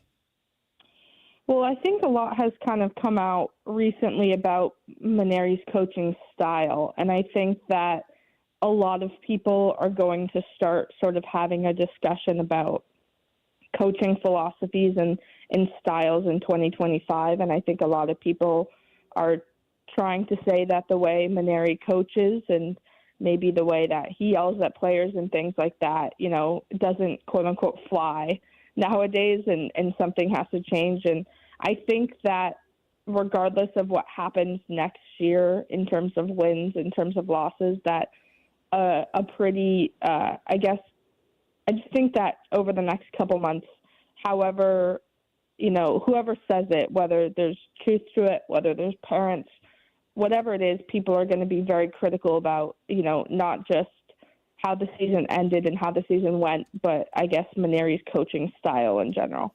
What, if I asked you to, what would you define that style as? I agree with you. I think coaching style matters more than anything else. I've said for a long time, there are 3 C's to college sports now: coaching, culture, and cash. NIL, you got to have it. Good culture, you got to have it. But the coaching matters. People sign up to play for coaches, not to play for schools, universities, logos, whatever you want to call it. And I've said for a while, I think there was a reason that the folks at LSU were ready to move on from Paul Mainieri, and I think his coaching style was part of it. But as somebody who's followed this team, covered this team, I've got my opinions. What's yours? What is that coaching style? Well, I guess it all kind of came. I remember last year we all had one-on-one interviews with Paul, and I remember one other reporter asked him flat out, do you think your coaching style is going to fly in 2025? How do you think that's going to go? Kind of alluding to the fact that maybe even, when he was coaching at LSU, it was becoming, I don't want to say outdated, but just a little bit I think it's just basically a lot of verbal, I don't want to say blame, because it's difficult. We're not in those practices. We can't really see how, what mistakes are being, blamed and things like that. But I think that with some parents yesterday writing on social media, the sense that all he does is yell at players and doesn't take accountability, it does kind of confirm maybe the old school coaching style that he had in his prime, and that people were worried about how it was going to translate over, I don't want to say just in 2025, but I think just with a new team. I think coaching styles, you have to be willing to adapt. You have to be willing to, meet the needs of players. And I think that a one-size-fits-all coaching method is never going to work, especially when you're at a new job after, retiring from coaching and coming back into it. I want to ask you about something that you said in the middle of that answer, Lulu Kesson. And I know that this might be a relatively tough thing to discuss. But you said there the way that some parents were talking on social media, et cetera, are we talking parents of baseball players that have been speaking out? Is it just members of the team? Like where did that come from, if you don't mind me asking? No, you're good. I mean, it's all interesting because for us reporters, we're sort of trying to gauge where everybody's at. We're trying to anticipate, who might be entering the portal. There's a lot of kids without eligibility. So a parent posted on Facebook about, I believe it was Roman Kimball's father. And I'm saying this because this is public. Like, this is the sort of part of I guess, assessing the situation is that you see these posts and you're trying to figure out what these next steps are, but you're also trying to be like, okay, this is a parent complaining. But long story short, he says, like, I only wish this year was as successful as the first two. Like, I don't know how, like, just this year was with coaches who don't know how to coach. They just yell and, like, tear down players. And they just basically were saying, like, they hope this program turns around and gets back to, maybe where it was. And some people are like, if they're praising the Mark Kingston era, that tells me all I need to know. Like, it's a very tricky situation when parents are a huge voice in it. And what I find interesting is that this is all happening after administration had basically confirmed that Paul is not going anywhere. So it's sort of taking this look at, like, wow, and people are still so willing to publicly speak on, this season and these interactions and the coaching style and stuff. And that is interesting to me, Lulu Kesson, because I can go ahead and say after 17 years of doing this, I know that there are some people listening right now that are going to hear it and think, oh, God, helicopter dad, right? Like parents, like, if your kid's going to play high-level ball, you got to let them do their own thing. And that's all well and good. But the reality is, whether we like it or not, whether it can be changed or not, right now, if you have parents of a kid, especially if they are a difference maker, an impact player on the team that may or may not be a returner, if you have parents that are willing to openly criticize like that in a public forum, that it's kind of hard to push back against somebody who has a kid on the team versus those of us who are just up in the stands, up in the press box watching and trying to take anything we can take from, 36,000 feet away. Right, exactly. And I also think the tricky thing is, like, the other day, I was really surprised by this. I mean, I'll be honest, I do see pretty much every negative comment people make about the baseball program, but my coworker had tweeted out an update about Ethan Petrie and his injury, and I don't remember word for word, but Paul basically had said something about, like, I haven't talked to him in a couple of days or something like that. And everybody was like, holy crap, like, we're so cooked. We're so done. Like, how do you not talk to your best player? And that was like a situation where I wasn't present when Paul said that. And I was like, wow, like, if that is true, if he's accidentally openly admitting that, like, he hasn't checked in with his very hurt player in what could have been a historic season with, a couple games left, and he's almost, like, guaranteed to not come back next year and just go to the draft. Like, it's crazy to me, I guess, what he's willing to say. Like, and I think that all feeds into maybe that there's some truth here. Like, I'm not trying to say that, like, 67-year-olds can't use their phone, but it's a clear level of disconnect if there's not a clear understanding that, okay, you have to text and check in with your players nowadays.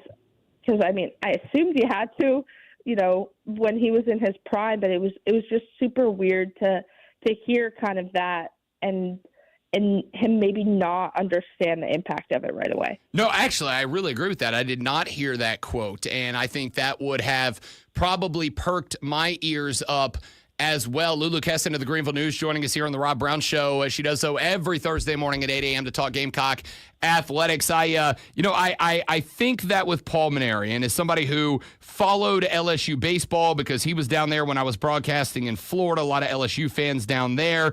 When I was following this team, there was kind of the same narrative that Paul Maneri was basically disconnected from his players if it wasn't directly about baseball, about the game, etc. But obviously, Paul Mainieri had success at LSU. He had won a national championship. He had a fistful of conference championship rings. He had been to 100 super regionals, etc.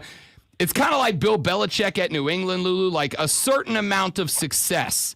And then you basically get to say, this is my coaching style, and if you want to win rings, you can come here and be a part of it. And if it's not for you, don't worry about it. I'll be fine. Paul Mainieri, I think maybe, and this is just, speculation for me on the outside, I think Paul Mainieri maybe brought that same attitude from LSU to South Carolina, but the South Carolina fans are looking and going, my guy, you ain't won a damn thing here in Columbia yet.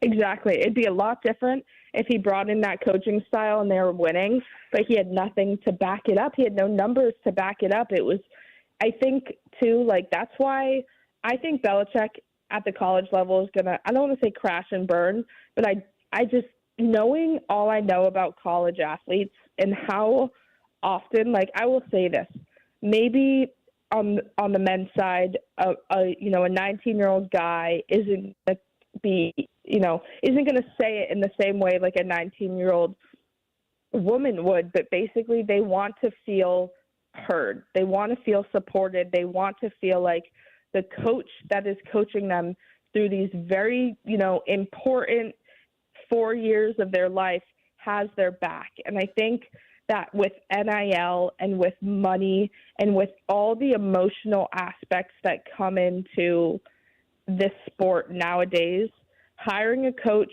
and again, like I'm not at practices, I don't know how much Paul Mainieri texts players, but I do think that ADs do going forward really need to value, are they able to care about an athlete outside of the sport? Are they able, do they have the time? Like that's why I also think Ashley Chastain Woodard is doing such an incredible job with softball this year, is because it's so clear she cares about those players off the field.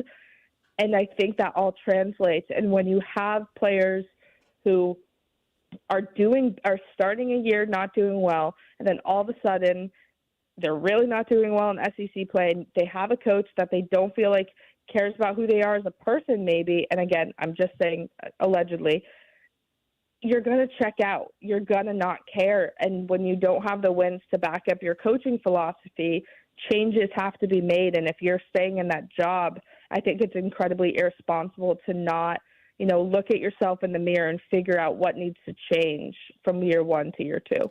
So that's interesting. I actually agree with everything you said philosophically at the beginning of that answer, Lulu Kesson. Now we have found out that, as you mentioned, the athletic department has effectively all but said now Paul Mainieri will be back for year two. My afternoon colleague Diesel has been telling Gamecock fans, you got to calm down. Change takes time. Even little changes in the world of sports take some time. I'm on the opposite side of that and go, sometimes change takes time, but sometimes you just got to look and go, we're hitting our head into a wall here. Like the change isn't going to take place with the process that we're in right now. Do you think it was the buyout that has the AD keeping Mainieri around, or do they believe that he is the guy and it's just going to take a little more time to establish the regime change? I have to say I think it has to be the buyout. I think the buyout's carrying the most weight. I don't know Donati well enough to say, but I would say that, like, if you look at the hires Donati has made at South Carolina so far and then at TCU, just Mainieri doesn't really fit in that, like, system, I guess, or he doesn't seem, like, I've had a couple other people say to me, like, he just doesn't, Mainieri isn't, like, the type of coach that Donati would hire, and I think that he was dealt an incredibly difficult hand when Ray Tanner made the hire and then decided to retire. What AD kind of hit, it's so hard. Like, I think that people blaming him on Twitter are insane. And like, I know it's meaningless tweets at him, but like a lot of people being like, you failed us already, walk away. You don't care about our school. I'm like, you need to point your blame elsewhere if you're going to point fingers online. And I don't know. I really don't see any other way why this isn't happening, just because the buyout is so large. Lulu Kessin from the Greenville News here on the Rob Brown Show and the Fan Upstate. You know, you bring up the Maneri philosophy, and all I could think about while you were talking about it was, I mean, South Carolina fans can have whatever thoughts they want about Ray Tanner, but you got Dawn Staley, you got Shane Beamer. I think both of those coaches, it is well established, are the coaches who care about their players. Dawn Staley's going to WNBA games to support her former players. She is flattered constantly, complimented constantly by her current players. Shane Beamer, I've talked to Kyle Kernard and Rocket Sanders and these different players, and all of them glowing reviews about Shane, not just as a coach, but as a mentor, as a leader, as a person who made them feel like they were cared about. If the stuff you've been saying, Lulu Kessin, is true, not only does Paul Maneri not have anything to lean on as far as growth this year, because it wasn't like the team was getting better, but on top of that, he doesn't fit the culture of the successful coaches, multiple successful coaches, and the culture that South Carolina seems to be building at the school. And if you're not a fit because maybe you're outside of the culture, but you're kicking ass, or you're not a fit because you are part of the culture and maybe you're not that good, but the team's getting better, if you got neither one of those things going for you, man, I'm having a hard time getting optimistic about this team being better next year. And 2 back-to-back 500 years where you get decimated in the conference, Lulu Kessin, is a great way to set your baseball program back years, if not decades.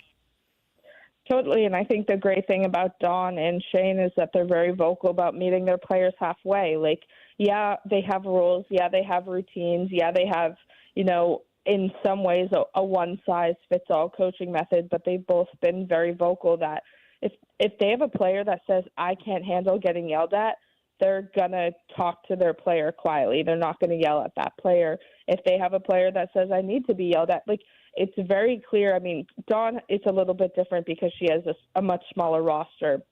But that's all to say, they're adjusting with how things are changing. And I think that exactly that South Carolina's culture of coaches is sort of this youthful, to me, Dawn's young. I know she's 55, but she seems so young in that same way. And I think that it's not just an age thing. It's sort of like this understanding that adaptability is kind of the only way to survive in coaching at this point, in my opinion. Lulu Kessin covers the South Carolina Gamecock Athletic Department for the Greenville News. She joins us every Thursday at 8 a.m. Young lady, you are the best at that. I know that's kind of a tough conversation, but you handled it like a pro. We appreciate it. We'll talk to you next week.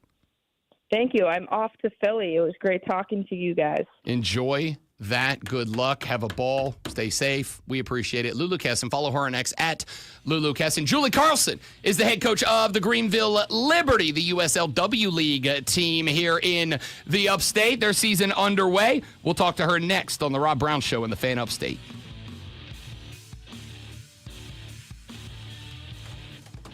All right, guys, we're going to back off for just a minute while we get Coach Carlson set up. We will be right back.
The Rob Brown Show back on your radio. It is the Fan Upstate. Rob Brown, the great one, Lonzo. Hi. And now, joining us on the show, a young lady I've had the pleasure and privilege of working with, alongside, and on the radio with in various capacities over the last couple of years. She is the head coach of our Greenville Liberty. Head coach Julie Carlson joining us on the show. Coach, good morning. Welcome back. Good to have you. I'm sorry it took so long, but I'm glad you're here.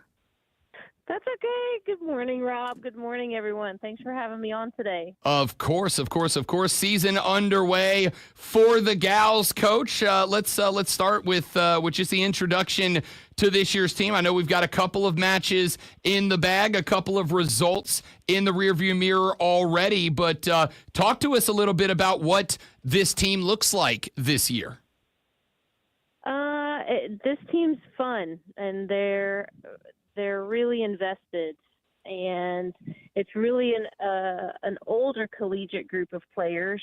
We do have some youth in the fold, but we don't have a lot of older veteran players that we've had in the past, but a lot more older collegiate players. And it's really, as it always has been, putting the ingredients together to create a good recipe for success. And we've played around with that in these first few games. We kind of got our feet well under us in that first half recently against Chattanooga, and then thought we had it in the bag. And unfortunately, a comedy of errors, which we're actually getting ready to talk about after this call, but just some youthful mistakes. And I think, this is where this comes into being a developmental league, and we use that opportunity to teach them. But what a great group of women, very athletic. We have a lot more speed in different areas of the field than we had last year. The culture's already really healthy, and they really enjoy being around each other. And so that's been an enjoyable piece to the process. Talk to me a little bit, Coach, about, if you don't mind, the W League itself. This is, as you mentioned, it is a developmental league. It is a league to coach young players who are on their way to college players on their way to the pros. You guys have had players like Hirschfeld who have come through and go on to represent the United States of America on the international side. But one of the things that I have noticed about this team over the last couple of years is, regardless of what level, what phase of their career that they are in, when the ladies hit the pitch, they're out for blood and dubs, Coach Carlson, which makes it even that much more entertaining for me. Talk to me about kind of that balance between making sure you are helping these ladies find themselves, who they are as people, who they are as players, but also trying to stack some wins up for Greenville. Oh, absolutely. Yeah, it's definitely a ruthless league. Everybody's battling. Everybody's got something to prove. The coaches within the infrastructure are extremely competitive, so their teams are already really ramped up. This division in particular is very athletic and very physical. The soccer is not always the prettiest, but it's effective. Makes for a different, entertaining product. But like you said, there's players out here who are trying to find their pathway into that talent ID process, which we do a selection after every game. Each staff head coach puts forward 3 players, and that goes into a pool list that gets shared with the new Super League. It also can be shared with the NWSL. We've had U.S. Soccer Scouts at our matches watching kids that have been in their pool. And so it's just become a new pathway and a new entryway for players to get recognized and to grow their game. And a lot of times we'll even get kids that are fighting to be, the number one goalkeeper on their team, or they're fighting for playing time. And this has been another step in that process for a lot of them. Julie Carlson, head coach of the Greenville Liberty, joining us here on the Rob Brown Show and the Fan Upstate. Roster composition this year, Coach, you mentioned it. You got a lot of newer players, a lot of younger players. I know there are a few vets that have made their return. Talk to me about the mix of players, returning players, new players, the couple of older players, the mostly younger players. How have you, as a head coach, handled the composition of the roster and trying to match the play styles of ladies of different ages and different stages in their career? Yeah, I think the first composition has been we've really been able to generate a great staff, and they've been able to really get more that one-on-one individual growth time with each player, which is something that we've been looking for a while. But we're all on the same page, and I think as long as the leadership is guiding these players to be all, and we're all on the same page, is extremely important to covering the group as a whole.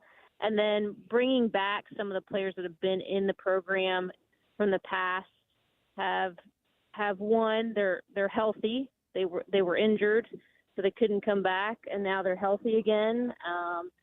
Some of those we're looking for, realized that they had a really good thing here, and we've put a lot more into this program as the years have grown, are coming back to be nurtured through it again. And then they're really good about embracing those younger players and that younger talent and really encouraging them. And so I think that all has parlayed into a really good group of people. The challenge is always, one, trying to keep them healthy.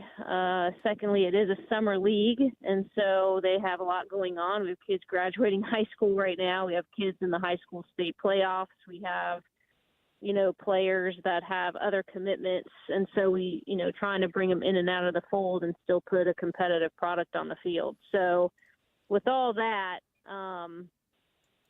I think we've just really done a good job, I think, as a staff, nurturing the players to really put the pieces together. And so it's such a small window. Video becomes another extra staff member, which we are doing today, and trying to really encourage, hey, if you weren't on the field, you can still learn from the same mistakes or the same positive plays that the teams put on the field. So it's all about growth. How do you, as a coach, and this is a question I've had for a while, especially in the position you were in, where it is a developmental league, it is a summer league, you are asked to help develop these young players for different teams, but they are from different teams. There's different philosophies and different systems that they all play within. How do you handle the job, Coach, of helping these ladies find themselves as soccer players, but also mixing and matching the different backgrounds and the different styles and tactics they may have learned from their other clubs, or they may going into in their college clubs, etc. How do you handle making sure that you've got a system that gives everybody on the roster an opportunity to flourish? So part of it is the conversations with the individual player themselves coming into the program. What are they looking for? What are their needs? And they're all a little bit different, but there's also a lot of similarities.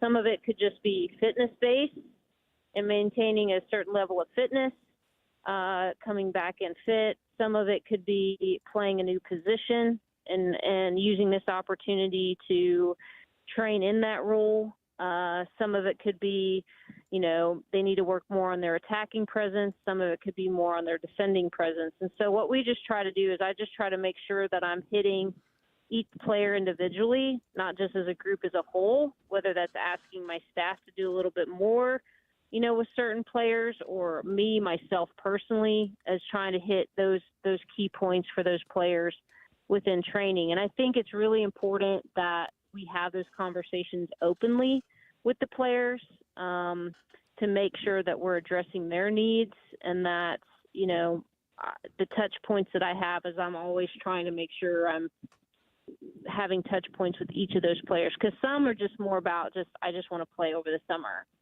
They may not have a set goal. It's just playing, staying healthy, having lots of touches, staying in a competitive environment. So everybody's coming into this a little bit differently for different reasons. But we just try to make sure that within the training protocol and with all of our partners and performance partners that we have, that we're able to provide them the best developmental environment that we can.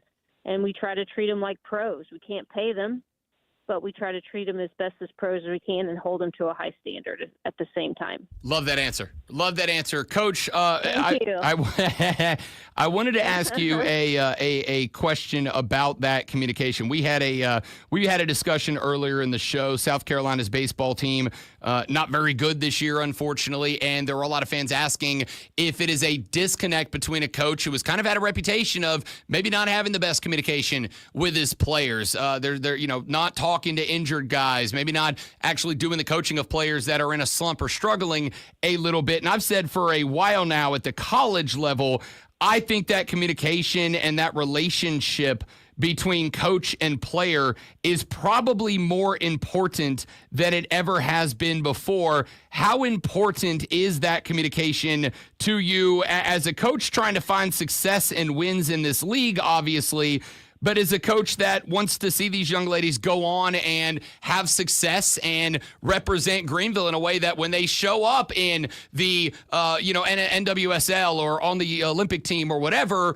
we can all say, hey, that's a Greenville product right there. How important in that development do you believe communication between coach and athlete is? It's extremely important. And it's not just, people can say, well, we communicate. It's not so much, hey, yeah, we all communicate. It's how we communicate. It's the quality of our delivery. It's adapting, because the way I communicate with one player, it might be different than how I communicate with another player, and it's understanding what that looks like. The other side of that is making sure players are comfortable to come and communicate with you, and they can come and ask you questions. And I'm very open with the players and say, hey, you can come and ask me. You may not like what you hear, but I'm going to be very honest with you. But it's also important how we deliver that message. I think we're running into so many issues now with, even the women's game and women's athletics about how coaches are kind of under the scrutiny of are we communicating properly and professionally? And I think that's where I've really tried to invest in myself, because we have to invest in ourselves to make ourselves better, to make the product of the players better and make them believe better in themselves, because, we're dealing with, mental health these days. We're dealing with confidence. You're dealing with, players who have different ways of way they manage their confidence and their performance mentality. And so I think just how we communicate is so important. I mean, we're sitting here on this show today and we're all communicating, but it's how we get that information across. It's how healthy we communicate with the players individually to make sure that we're hitting touch points to help them in their development. But also, as coaches too, we also have to get results. And under that is pressure is very self-induced. And so we have to get, we're in the college game and the professional game, we are result-oriented business. But yet you have to take behind closed doors and have professional conversations with your players, with your group, and how the quality of that is delivered is extremely important now. Head coach of the Greenville Liberty, Julie Carlson, here on the Rob Brown Show and the Fan Upstate. Coach, one or two more, and then we'll let you get back to a busy day. I've been an advocate of women's sports for a very long time. I've had the pleasure and privilege of sitting down and calling y'all's games the last couple of years. Big basketball fan, love seeing what Dawn Staley's done at South Carolina, Caitlin Clark, Angel Reese up in the WNBA. But to me, the foundation of that to some degree has been the U.S. women's soccer program, which has been the best in the world for a number of years now. And I think they were kind of out there on the cutting edge of making women's sports a product that sports fans at large want to be a part of. Have you, over the last couple of years here in Greenville, which I think has a fantastic soccer community around the Triumph, around Clemson, around Furman, et cetera, have you started to feel the impact of that in the women's game and in soccer at large in our community in particular? Yes, I think there is definitely a behind-the-scenes desire of investors that want to see a professional women's team here. Obviously, it's not going to happen overnight, but I think the more people are excited about it, I think more product is being produced, through the college system here in our area between Clemson, South Carolina, the coastal schools, Furman, and obviously the region itself. It's, the women's game is becoming, the growth of it is astronomically fast. The investments now are coming full swing, and people are putting more investment into women's athletics as a whole from an entertainment industry. And so I think, for us, obviously the announcement of the stadium, what does that look like for us long term as the Greenville Liberty, I think has a lot of high hopes on what we're having discussions on. And so, the key is going to be, keeping that talent at home, bringing it back, hopefully as well, that's out there, and putting an entertainment product out here that could be potentially the first women's professional team in the state of South Carolina. And, that's a history-making opportunity for the upstate to invest in women's sports. And, I'm hopeful, but obviously nothing's set in stone. We just want to be hopeful. But I think for us, the Liberty is trying to create a connectional pathway to that opportunity for youth players if they're of that talent or going into the college game and preparing them for college. And this is a place where college coaches can put their players to have another platform, but they're in a safe place and will take care of their players as they continue through the college process. And hopefully we get more Hal Hirschfeld's coming through and Caroline Conti's coming through and, Julie Mackin's coming through. And that's the goal. And we know that percentage is very small, but my goal and my hope, and hopefully people listening on this call to this conversation will step forward and help me achieve what we're trying to go for, and that is to put, hopefully in the next few years, a pro team in that new stadium. You know that the Rob Brown Show is all on board. I will be the loudest tailgater at every game. Head coach of the Greenville Liberty, Julie Carlson, kind enough to take some time out of her morning to join us here on the show. Coach, cannot tell you how much we appreciate it. Great to have you back on. We won't wait as long next time. We'll talk a little later in the season and catch everybody up with where you guys are. Absolutely. It was always a pleasure, Rob. Thank you so much. You are more than welcome. Ladies and gentlemen, the head coach of the Greenville Liberty, Julie Carlson. Unfortunately, got a text during that show, Rashad Beard, unable to make it this morning. So when we come back, phone lines open, text line open. SGA, Shai Gilgeous-Alexander wins the NBA MVP yesterday. I think that is bad for basketball. I don't blame SGA. I blame the NBA, but I do think it is going to create a problem for those of us who love basketball around the country. We'll talk about that and get your thoughts on it when we come back on the Rob Brown Show and the Fan Upstate.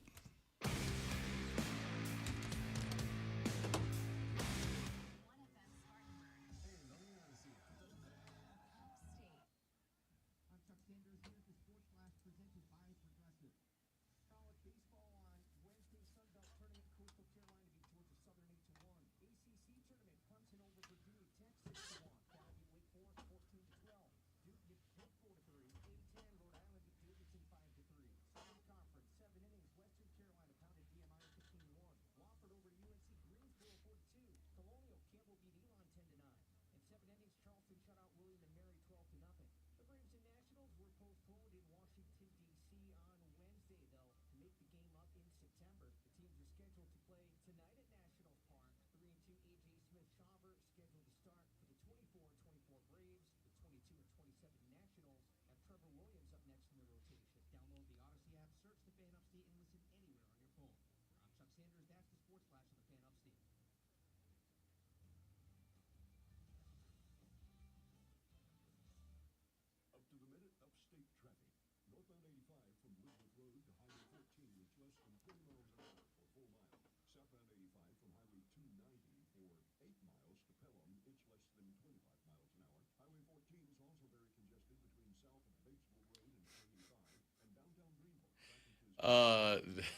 One of the news sites, I'm trying to find out where it is.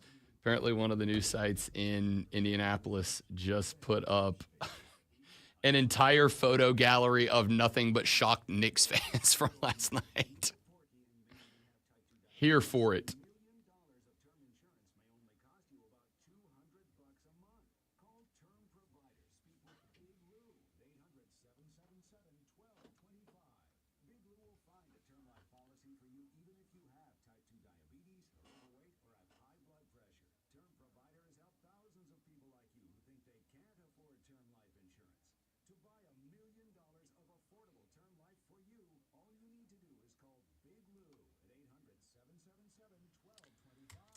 Oh, man.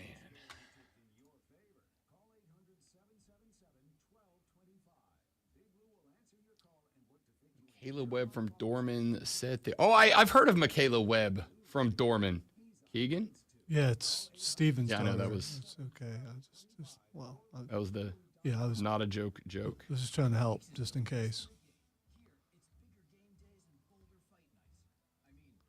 I do love Coach Carlson. She's a doll. She's the best. Coach just needs a 24-year-old girlfriend, and the baseball program is saved.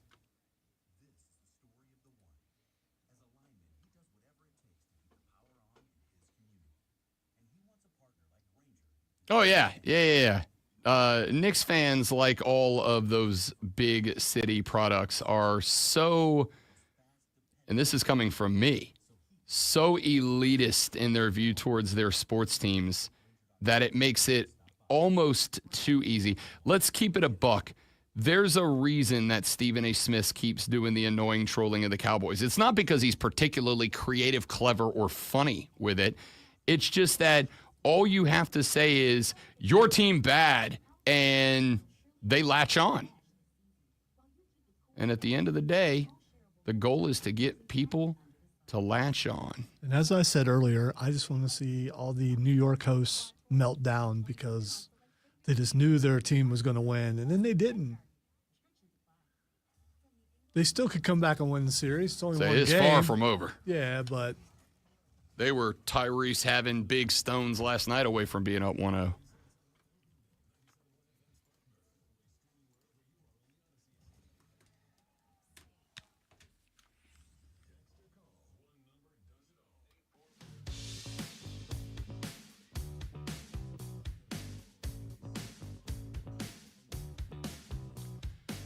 Rashad Beard, unfortunately, with a last-second issue popping up, so he is unable to make it today. He'll rejoin us next week on the show because due to another set of circumstances, I will be out tomorrow, so we will have the Infinity Sports Network for you tomorrow morning. We are we're off on Monday, right? yes, we are off on just Monday making sure. also. Yes. I had completely forgotten that until this exact moment. We are. I did, sincerely. Oh, no. I believe you. It's just no doubt in my mind that you forgot. I will also go on the record and say I am not off tomorrow to make it a 4-day weekend because I had forgotten it was a 3-day weekend.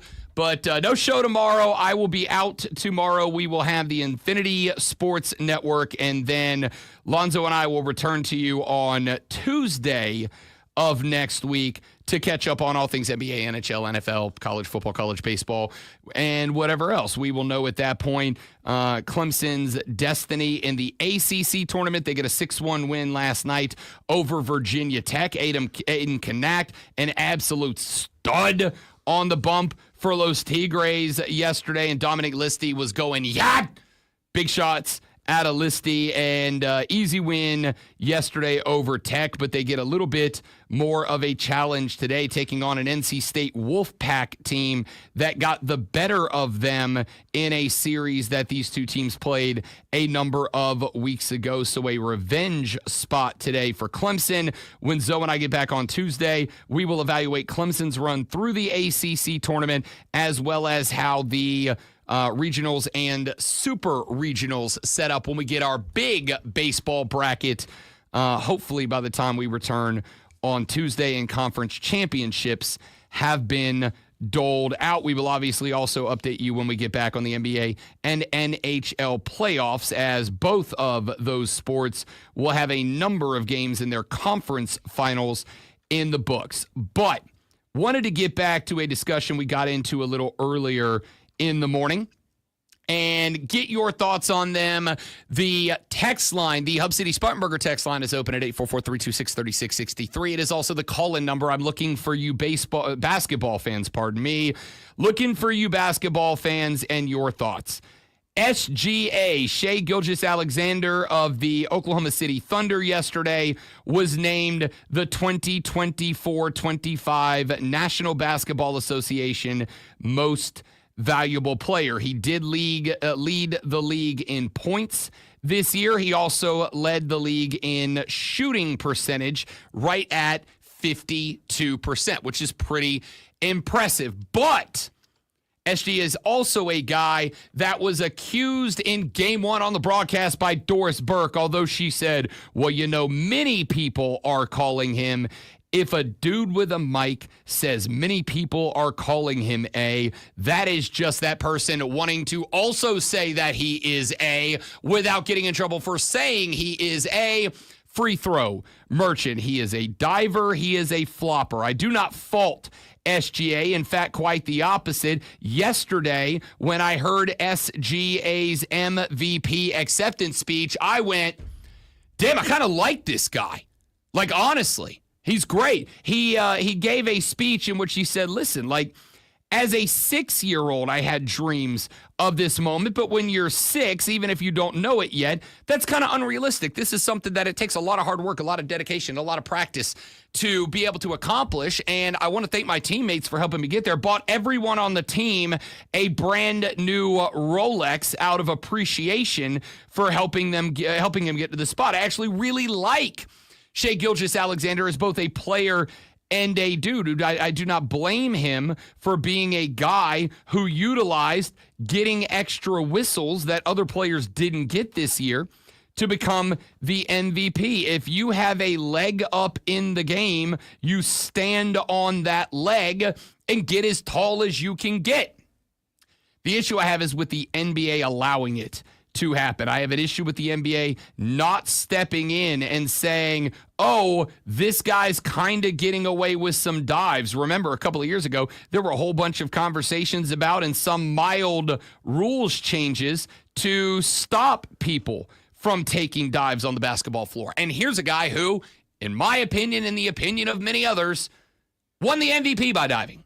Won the MVP by getting 17 extra free throws every game. Some of them justified, sure, but more free throws than anybody else in the league, many of them earned by taking little to no contact and going down as if he was under assault by the entire U.S. Army and getting those calls. And if you watch game one against the Timberwolves, you saw exactly what it was that I was talking about in that game. In fact, it made that game so, to me, subjectively speaking, of course, unwatchable, that I turned it off and I didn't turn it off. I moved it to the baby TV and I put the hockey game on the big TV. I will tell you, 90% of the time, with rare exception, if there's an NBA and an NHL game going on at the same time, playoffs or regular season, even as a hockey dude, the NBA game's going on the big screen.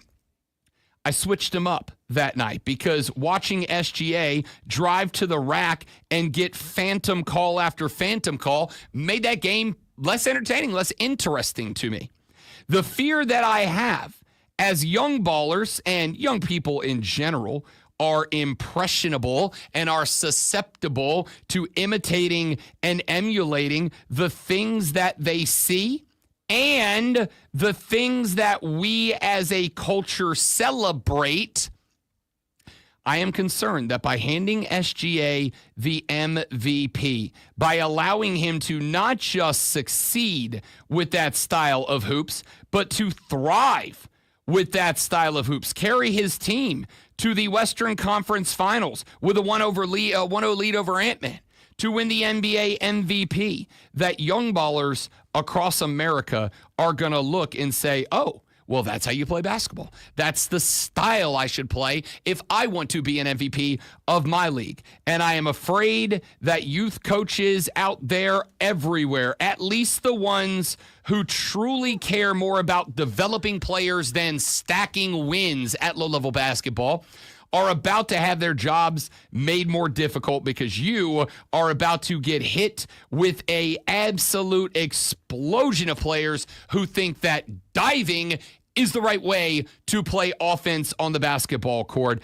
I wish you the best of luck, especially those of you that are willing to want to look parents in the face and say, this is not about winning. Your kid is not here to win games. Your kid is here to learn, to play the game correctly, properly, as well as possible, and take life lessons along with it. And if that is you, then I just want you to know, from the bottom of my cold, black heart, I wish you the best of luck moving forward, because the NBA, by not just celebrating SGA, but by allowing the MVP to go to him, have just encouraged a lot of young players to learn how to take dives when they have the basketball and drive to the rack.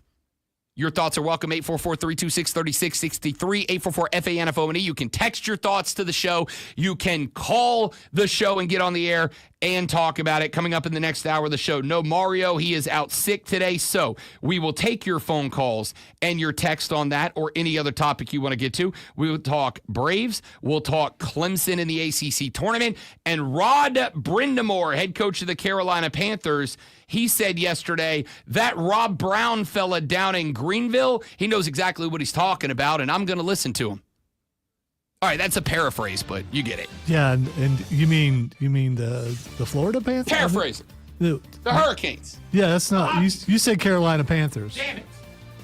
Bad at this. Pull it together. The Indiana Pacers have a 1-0 series lead over the New York Knicks in the Eastern Conference Finals after a 138-135 overtime win last night. Tyrese Halliburton had 31 points on 12 of 23 shooting, and Aaron Naismith added 30. The Knicks held a lead throughout the entire fourth quarter.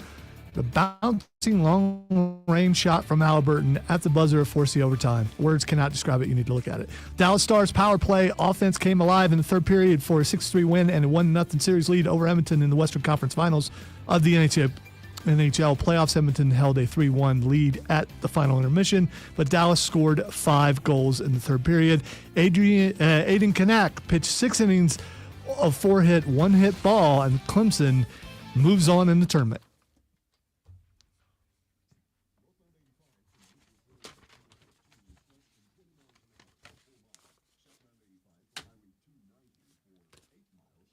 Wow.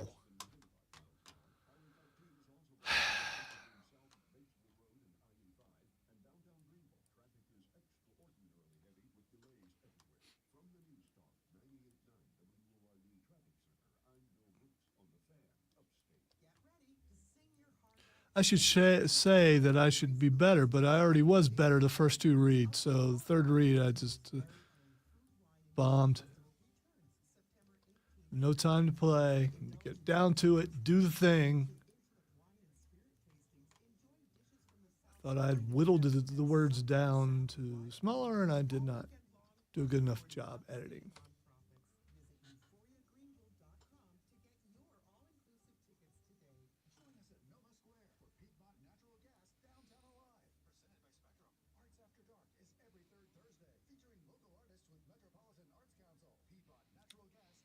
Should be able to, Wesley, but thank you.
Old Jim Bob Cooter.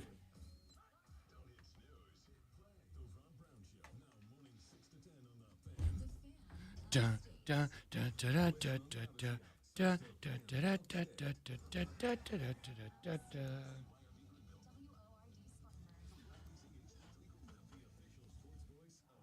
Why are you breaking out some Harold Faltermeyer?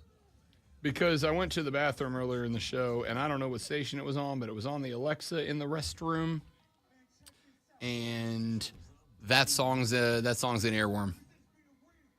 Tyrese's dad's doing the towel. That almost got his ass kicked by Giannis. QC in the first break. 10-4.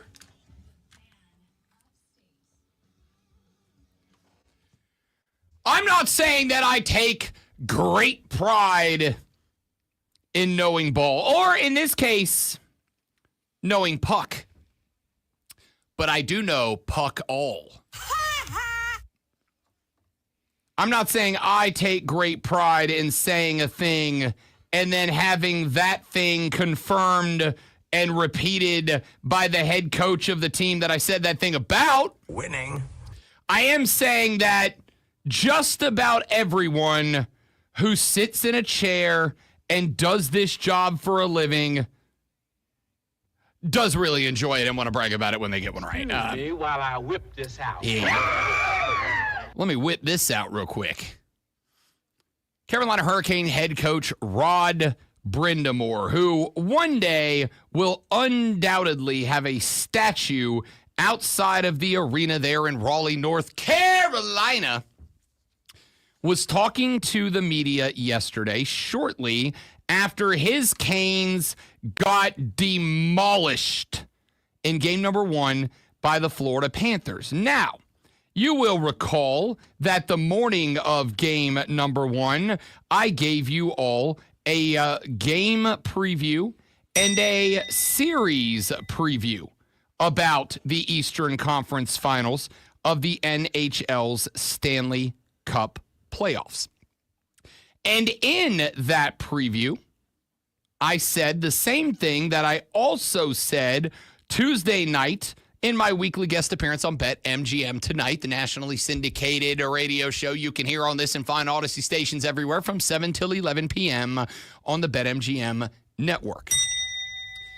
I told Ryan Horvat on Tuesday, and then I said to you all on yesterday morning, Wednesday, before game 1, or Tuesday before game, whatever day it was of game 1.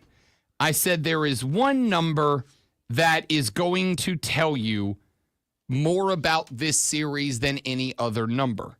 And that one number is 3.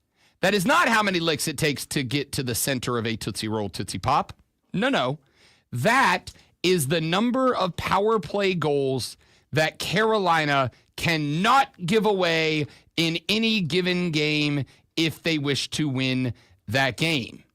And if Carolina gives away 3 or more power plays in 4 games in this series, they will lose that series. Well, in game number 1, they gave away 4 power plays, and wouldn't you know it, just like Rob Brown said, they lost the game. So where does Rod Brindamore fit into all of this? Rob Brown said Florida plays bully ball hockey. They play cheap shot hockey. They are going to hit you off the puck. They are going to hit you on the puck. They are going to hit you late. They are going to hit you early. They are going to do everything that they can to get inside of your head, to throw you off of your game, and to get you to play a style of hockey that they want to play, not your style of hockey. And for the Carolina Hurricanes, who do indeed have a specific style of hockey that they are the best at, that's kryptonite if they allow it to work.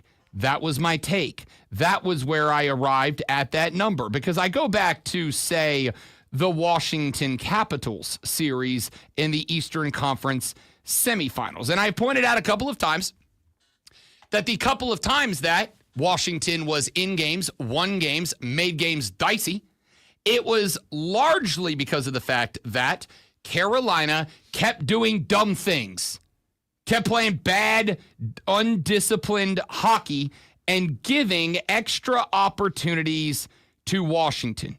The highlight one for me was in game 5, I believe. They had a 3-1 lead over the Caps in the third period.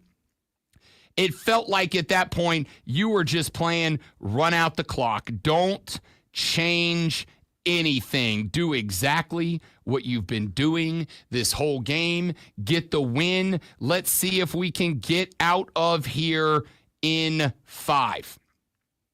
And late in the game, a game that they would end up winning, by the way, but late in the game, here come the Caps. They take the puck away from Carolina on a couple of relatively violent hits in the attacking third. They push the puck forward on a quick counterattack down the right-hand side, and I do not remember exactly which Kane it was, but one of the defensemen came across, knocked down the puck carrier, got an interference call, and oh, by the way, the Canes were already on the penalty kill. Washington was already on the power play. Carolina was actually possessing the puck shorthanded in that spot. They had the opportunity. Well, instead, what they did was commit a dumb penalty going back the other way while already on the penalty kill, giving the Washington Capitals a 5-on-3 advantage for about 1 minute and 15 seconds. And wouldn't you know it, Alex Ovechkin, you've heard of this guy, right? Pretty good at hockey. He, as he has done to every team all season long, gets set up with an open lane from just on top of the left-hand face-off circle, sees where Freddie is, and fires an absolute bleep missile in the top right. It's a goal, 1-goal game. The Caps have the momentum. The stadium is weird vibes.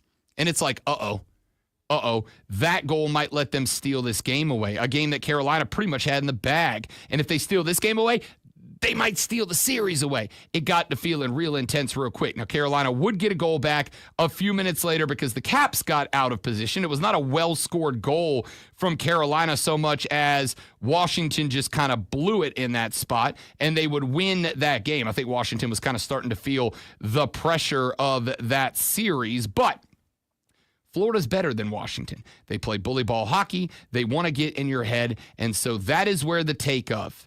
If they give up 3 or more power plays, they lose. If they give up 2 or fewer, they win. They've got the talent. They've got the goalkeeping. Now it's just a matter of mentality. Allow me to quote Carolina Hurricane head coach Rod Brindamore. Quote, "We know that's how they do things. Find a way not to let that get to you. Stick to what is going to win us games," end quote. Asked about the Sebastian Aho roughing penalty against Anton Lundell in the 7-minute mark of the first period, which negated a Carolina power play and led to a Carter Verhaeghe scorer, the first goal of the game on a Panthers power play after Aho took a swing at Lundell after the Panthers center cross-checked him. The referees whistled the retaliation, but not the initial stick hit that caused it. Brindamore said, quote, "I mean, the first penalty is a bad call, right? You're going to have those, but that's my thing. Retaliation penalties are not going to get it done. We did a pretty good job with the retaliation, but it just takes one. That's my point. You can't have that one because that really puts you behind the game, and now it's different," end quote. That goal mattered because the Canes, when scoring first in the playoffs, are an undefeated 5-0.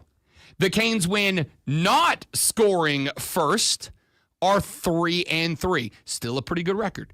5-0 when scoring first, 500 when not scoring first. Good enough to win you some series, but you have not played a team as good as Florida. Here's the other problem. Florida's power play unit is the best power play unit that you have faced so far in the Stanley Cup playoffs. Carolina's penalty kill has been pretty good. stopped 14 of 15 power play calls at the barn, 28 of 30 overall power plays in the playoffs.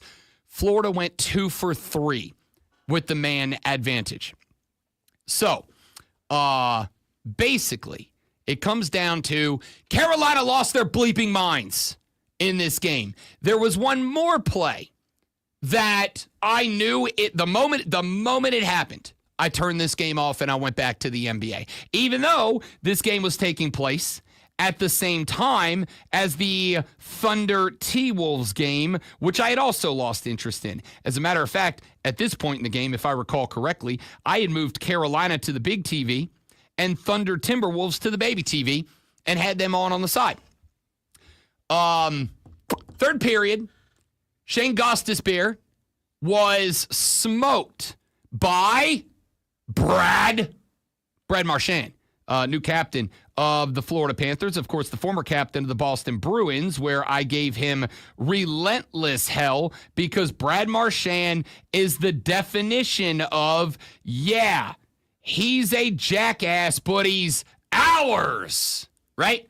Like that guy that plays for your team that even the hardcore fans would say, you know, if he played for any other team, I'd hate this guy. But when he does it for my team, I love him. Brad has been playing this style of hockey for a very long time. It's a style of hockey Florida wanted to play. That is why, along with the fact that Boston gave him away for a stick of chewing gum, Florida went and got Brad Marchand up out of Boston because they knew they had a Stanley Cup caliber roster, but they also knew they needed somebody to teach them to play that bully style of hockey. They built a roster for it, but they didn't have that guy, that goon, that enforcer, so they went and they got Brad. Welp.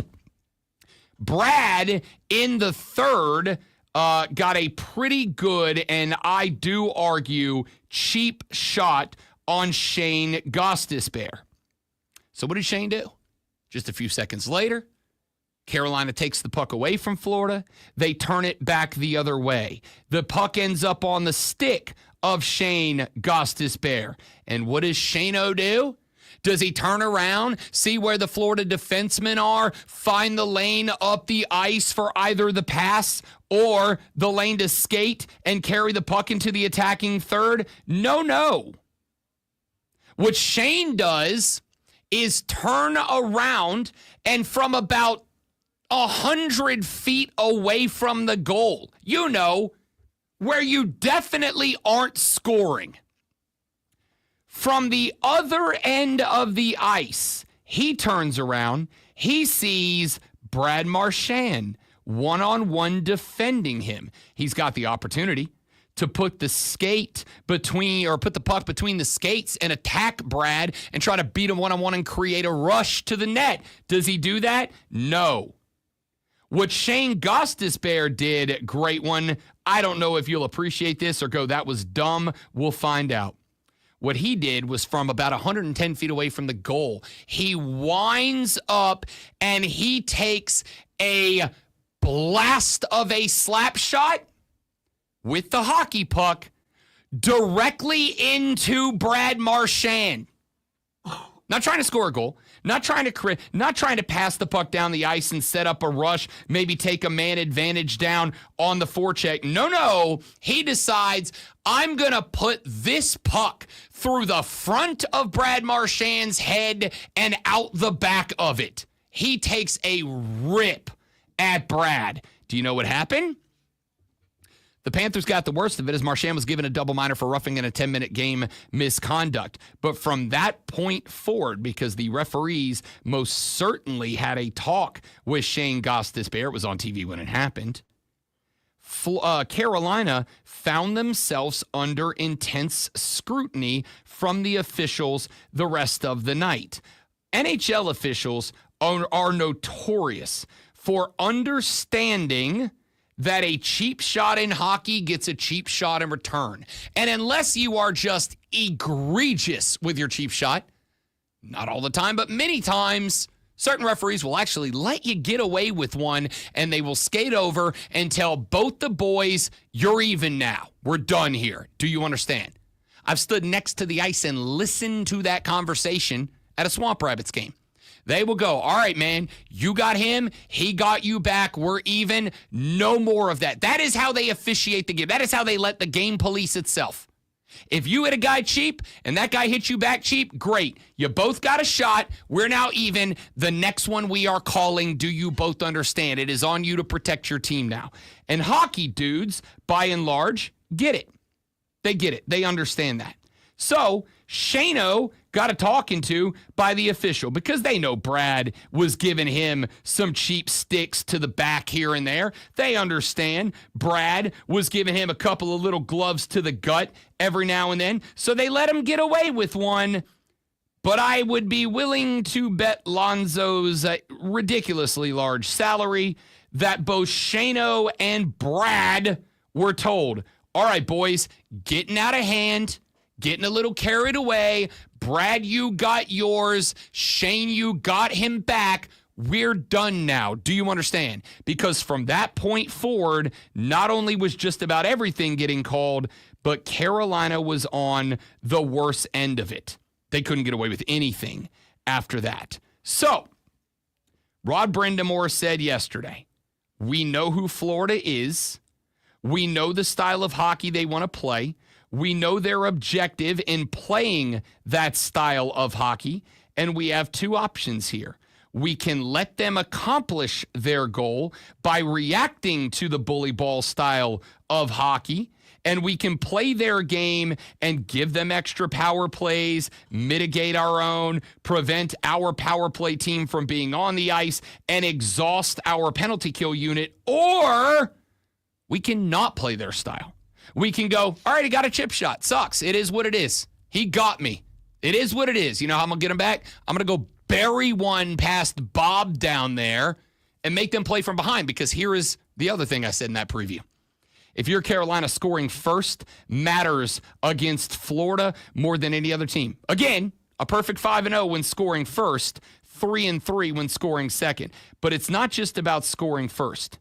It's about the fact that Florida's style of hockey does not work if they are playing from behind. Florida's style of hockey works only if the game is tied or they are up one. If you put them down in a hole, 1-0, 2-0, 3-0, then Florida has to play hockey. Then they can't focus on trying to put sticks into your lower back. They can't focus on hitting you with an elbow in the rib cage every time that you get into a tussle on the wall. They can't try to knock your skates out from under you when you're busted up in a scrum. They now have to play the puck and play the ice. And if you take that away from them, now we got an even hockey game. Because Carolina on paper, probably not quite as good as Florida is on paper. However, in terms of chemistry and execution, in terms of being well coached, they're right there with or slightly better than Florida. So, in game number 2 tonight, there is one thing I want to see. Let Brad be Brad. Let Ekblad be Ekblad. Let the Florida Panthers be the Florida Panthers. It sucks to take the high road sometimes. I tell people take the high road all the time. That way there's less people when I take the low road. It sucks to take the high road. You know what doesn't suck? Winning the bleeping Stanley Cup.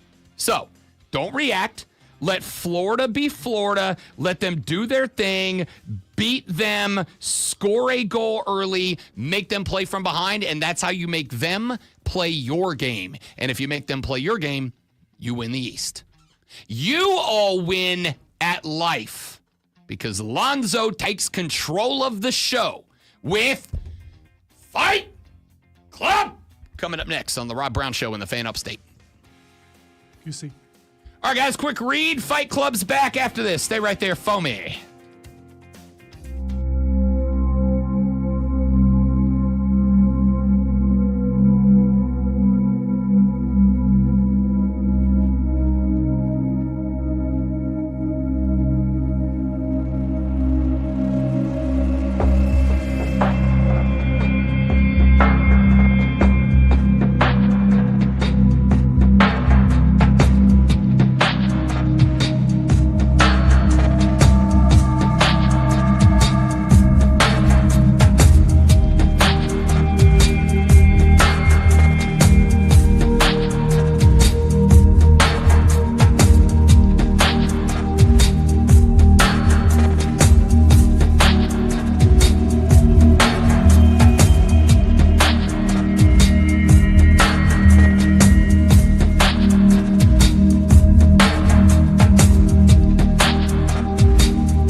All right, welcome into the Fight Club. Before we get started with the Fight Club, I just want to say to all the haters, all the people who say, "Well, wrestling's not real," tell that to Zoe Stark, okay? And if you don't know who she is, look up Zoe Stark and watch what happened to her. That look fake to you? Or hear me out. Don't do that. Yeah, no, look it up. Look it up. Also, Kevin Owens, Big E, so many of these guys and girls who have gotten hurt doing their job while you probably sit at a computer and risk maybe, Carpal tunnel's real, Lonzo. Yeah, no, it is. Getting up too fast and maybe, straining your back. I used to get real frustrated. I mean, I don't care when people say, it's fake, right? Because my response is now ingrained, which is, so is everything else you watch on television. Like, it's all fake. Absolutely. It's episodic TV. That's what it is. I have joined the ranks of people now who, because, I'm a big words guy, who say, when somebody says, it's fake, right? I say, it is scripted, not fake. Right. It's scripted. It's scripted. These are athletes. These are human beings. And like I said, look up Zoe Stark. Yeah.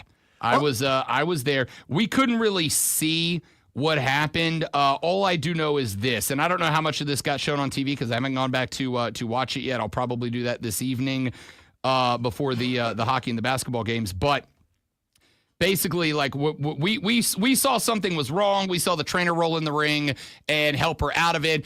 She was on the side of the ring, and you could see the frustration because she slammed her hands down on the mat. She tried to walk back to the back with the assistance of the trainer. She made it about 10-15% of the way down the ramp, and then she just could not do it. And the trainer had to pick her up and carry her down the ramp. She just hung her head back, and you could see that she was crying in that moment. And then yesterday, I saw a up-close angle of the definition of knees aren't supposed to bend that way. Yeah. The only thought I had was, do you remember the Willis McGahee injury? That's what it was. By the way, I know all about that because, shattered kneecap, leg bent back the wrong way. So anytime I see something like that, I definitely feel for that person. Yeah. All right, two big events coming up this weekend for WWE, including tomorrow night, or Saturday night, rather.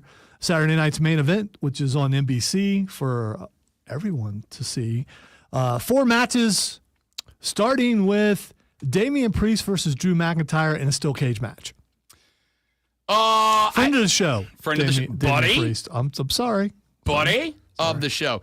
I've gone back and forth. I will start by saying, aside from picking a winner in this match is going to kick ass, dude. It will. Like, this match is going to rock. I can't wait for this one. Big guys in a cage throwing each other against a cage, or it's going to be entertaining. Yeah, this match is going to absolutely slap. I am going to go with the continuation of the Rob Brown bump. I love Drew. I'm getting to the point where I'm like, please don't waste this dude because he's great. But, buddy of the show, Damian Priest is your winner in this one. I think that, especially considering how many other storylines that maybe he's not directly involved in, but he's connected to, that you could kind of use him as a resource to advance other stories. There's too much going on with Damian Priest for him not to win right now. I agree with you. Damian Priest wins. All right, I'm going to go ahead and do this next just because it's on the list.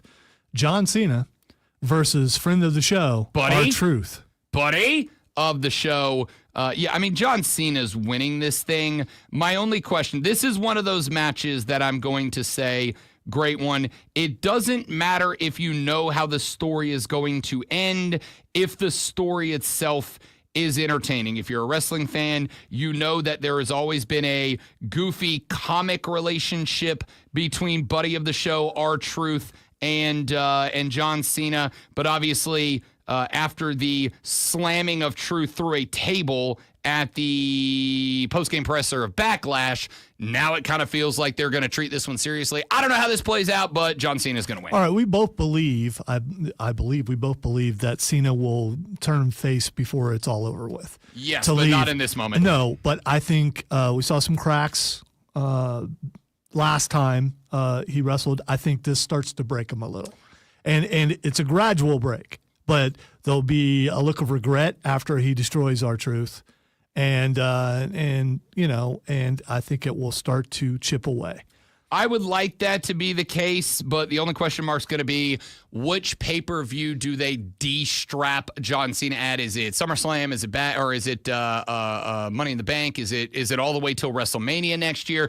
He's not going to be at WrestleMania next year, so I think December is his last I mean, in the ring, and I forget what goes on in December. that's what they're saying. Yeah. But at the same time, if we get to that point and he goes, you know what? I'm having so much fun destroying all your favorites one by one. I'm going to take this thing all the way to Mania, and then I'll leave it in the ring, or I'll take it with me out of the ring at the biggest event. I could see it going there. I'm not saying it will. I'm saying I could see it go there. But the question is, how long do you want that breaking process to be, and who's the guy that pulls the trigger on the break that turns him back? I don't know is the answer.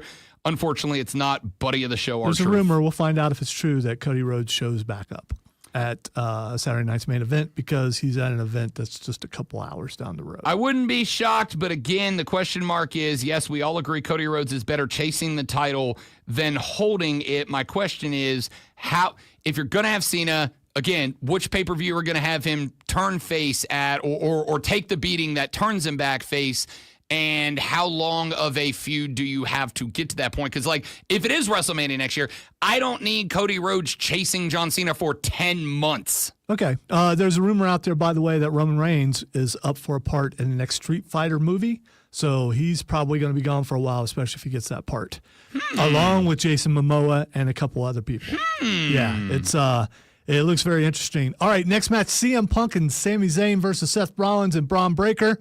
I think Seth Rollins and Braun Breaker win this match. Who does he play?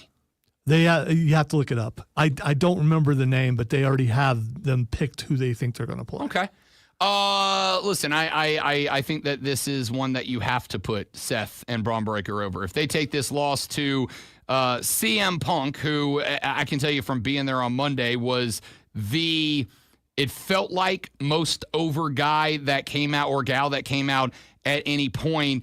Sami Zayn, the ultimate never going to get it done, even though he's fantastic at his job guy, is going to eat the pin and get the hell beat out of him by, I think, Braun Breaker. Breaker and Rollins win. And finally, Jey Uso versus Rob's guy, Logan Paul. Don't you dare, the audacity. Yeah, you do that stuff to me all the time. The audacity. For the World Heavyweight Championship. Why not? I'm going to say Logan Paul wins. No chance. No chance. This is going to be a spot where whether you like it or not. I took a first Logan timer. Paul versus Gunther at SummerSlam is bigger headline than Gunther versus Jey Uso again. That's all I'm saying. I agree with that. I also do not think you necessarily need to put the strap on Logan Paul for that to be compelling. A, and B, this is going to be... Gunther gets the winner. So it would have to be the champion that he would wrestle at SummerSlam. I mean, again, that is friend of the show, Gunther. Buddy of the show, Walter. Here's what I know. What I know is I took a first-timer to the show on Monday night. What I know is that both at his entrance and as he was leaving, Jey Uso did the yeet, and the entire arena did it. There were foam hands up. I saw more Jey Uso shirts than anybody else at the end of the day. And this isn't a new because of TKO thing. It's always been this way. When you have somebody that is white hot to the point that they are unquestionably selling more merch than anybody else in the building. I sat by the merch table for a handful of minutes before we went into the arena early and watched Uso shirts, yeet shirts going out the door, out the door, out the door, out the door. They are not going to take the strap off of a guy who is moving money the way that Jey Uso is right this very second, even if it is for Logan Paul, the internet sensation. Of every match on this card, and I mean this, of every match on the card, the most confident pick for Rob Brown on Saturday night is Jey Uso. Okay, we'll see. That's not even because it's Logan. You could put Gunther against him right now. You could put anybody against him right now. That dude is a money-printing machine. Even if you don't think he's a good wrestler, at the end of the day, it doesn't matter. Sales come first. You shock the world if you're going to do it. Why not do it on NBC? All right, really quick, NXT Vengeance Day, we'll jump through a couple of these. 6-man tag team match, Hank and Tank and Josh Briggs versus The Culling, which I love the name, which is Brooks Jensen, Nico Vance, and Sean Spears. I'm going to go with The Culling there. I'm actually going to join you on that one. I am 2 episodes behind of NXT, so I got some catching up to do, but I'm going to agree with you there. All right, Tony D'Angelo versus Channing Stacks Lorenzo. I hate this so much.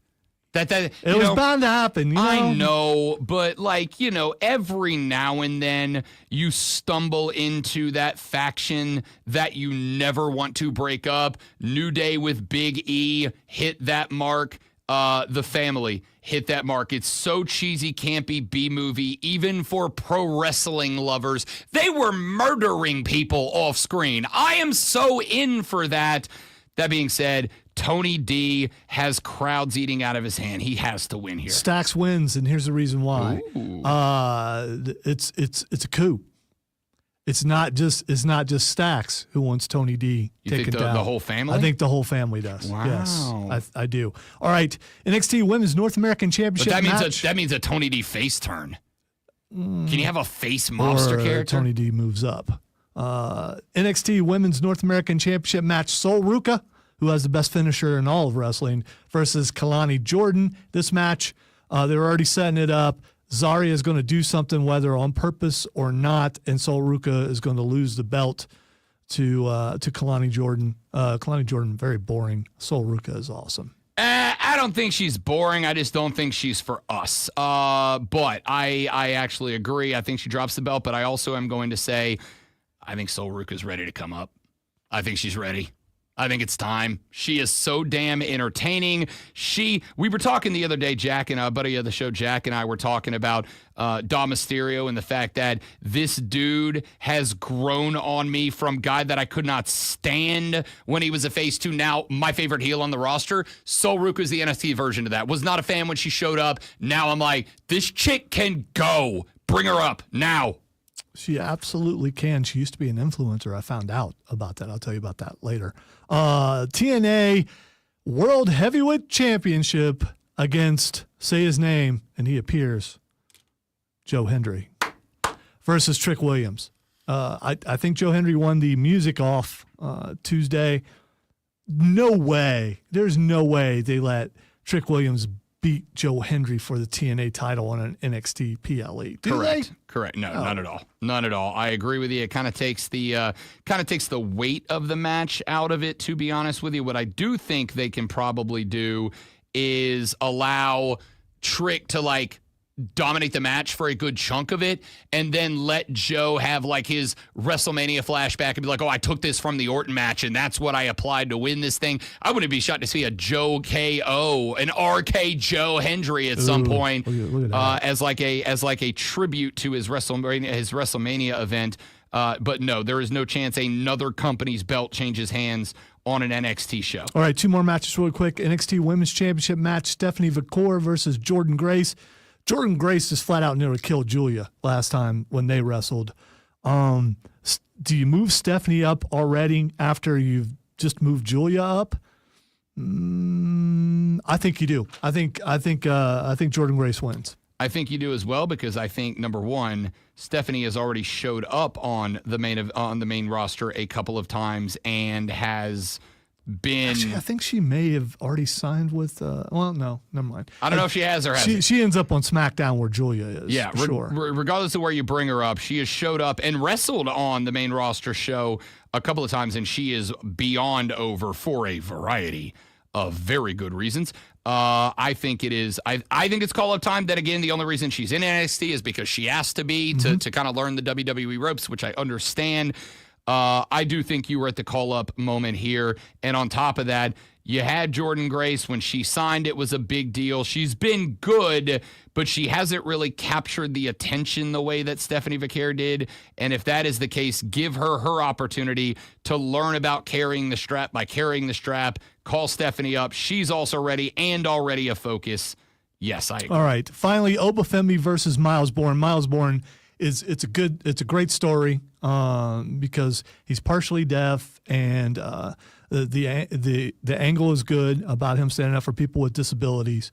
But he's going up against Obafemi, but they've already set something up because Jasper Troy, who won LFG, showed up Tuesday and jumped Obafemi.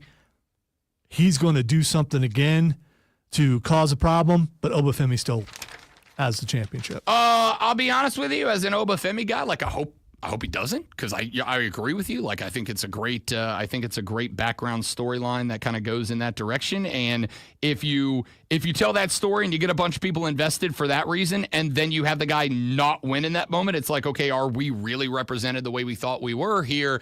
I could see this being a bit of a swerve, and it sets up your rivalry over there while giving somebody new an opportunity to have their moment with the belt. So I'll bet the upset here. I'll bet the upset here. You think Miles Bourne is going to upset? I'll bet the upset. It may not be clean. Well, there may be something to it because of Jasper Troy. Right? It may not be clean. Yeah, okay. But I think if you're gonna utilize that to tell that story and allow the deaf community to have a major moment of representation on your, on arguably the third biggest wrestling stage that there is anywhere, with all due respect to AEW. I think you got to let him have the strap, or else it just kind of feels like it was, to use one of those internet words, virtue signaling to some degree. Hey, that's it for the Fight Club. Back after this, wrapping up the show, the Rob Brown Show, the Fan Upstate.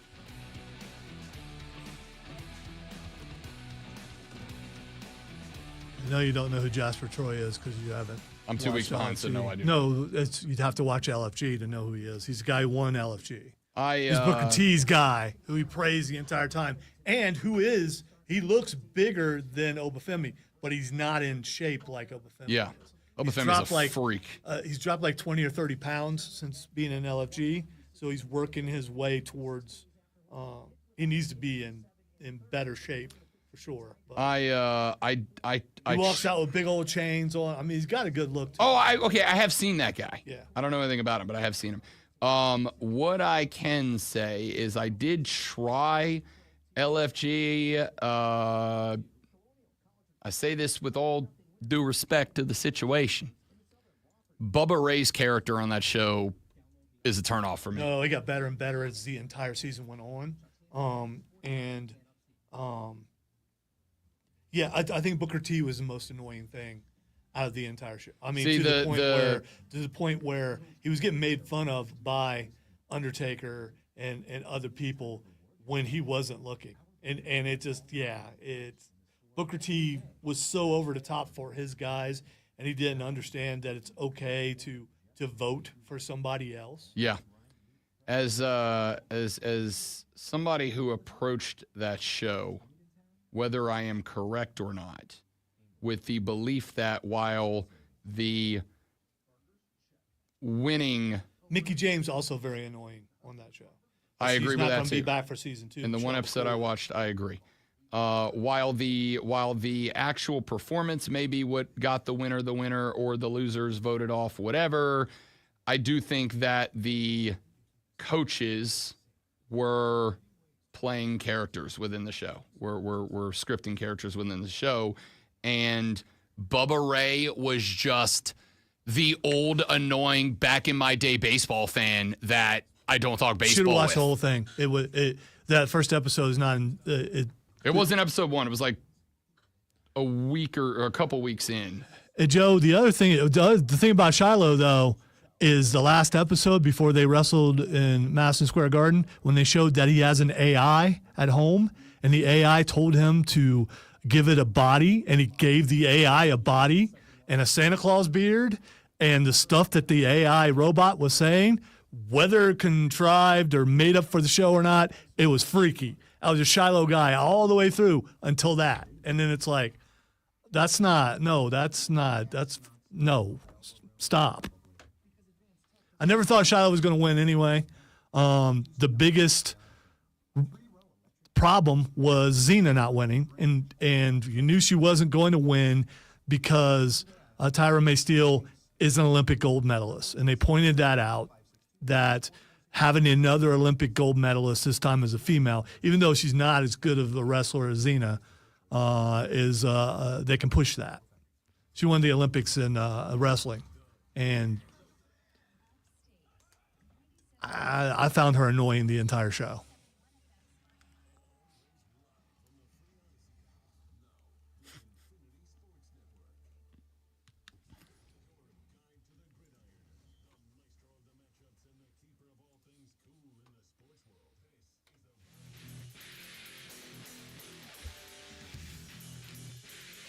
Final segment of the day, final segment of the week, as I will be off tomorrow. Got a little thingy thing got to take care of tomorrow morning, and then of course it is a 3-day weekend for us. We will be off on Monday as we remember those who made the ultimate sacrifice for this great nation that we live in. Memorial Day on Monday. I ask all of you, take a few minutes to contemplate, to ponder, and to be grateful for the generations of Americans who have worn the uniform of our U.S. Armed Services in every iteration, dating back to the Minutemen of Lexington and Concord, all the way up to our vets of today who were willing to heed the call and pay the ultimate sacrifice in dedication and honor of these great United States that we live in. We will be off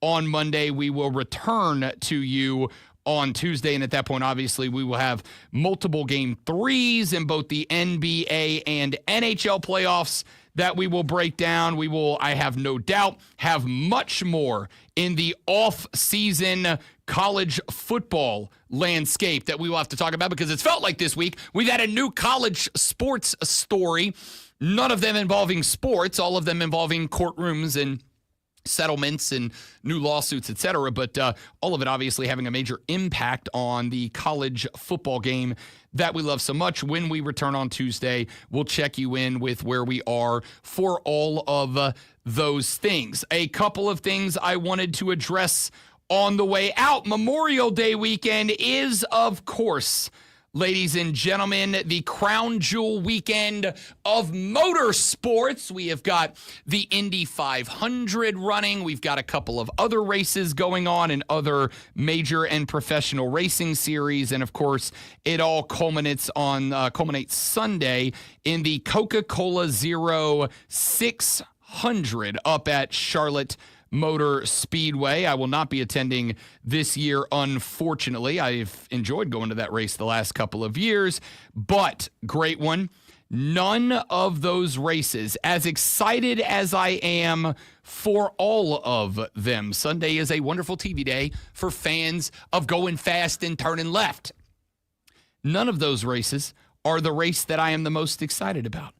The race that I am most excited about, I am also going to call the shot right now, that is going to be a race that Lonzo is most excited about, even if he's not excited about any other race. Ladies and gentlemen, coming up on Sunday, before the Indy 500, actually, I lied to you, I'm sorry, coming up tomorrow, not the weekend, coming up tomorrow, Oscar Mayer has announced the Weenie 500, a first-of-its-kind spectacle where the entire fleet of Wienermobiles will haul buns to the legendary Indianapolis Motor Speedway for a race unlike any other ahead of this year's Indy 500, which draws more than 33,000 fans who consume nearly 30,000 hot dogs.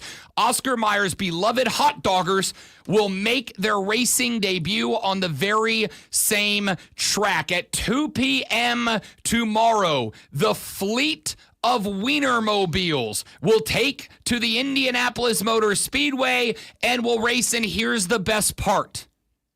Each Wienermobile will represent a different regional dog, including the Chicago dog, the New York dog, the Slaw dog, the Sonoran dog, the Chili dog, which is when you put a chili on a hot dog, it's a chili dog, and the Seattle dog.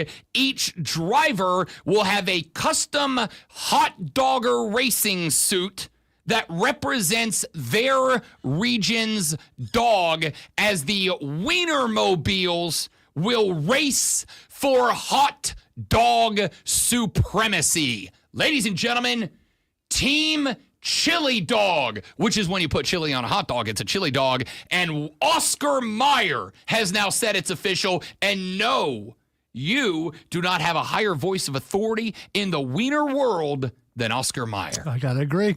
And I'm also Team Chili Dog here. We are united in what we believe is going to win the race, and we are vindicated from all you people who think that a hot dog comes with chili without it requesting it. you guys are just wrong. And new restaurants, I'm telling you, you're costing yourself some extra money. But, it's up to you.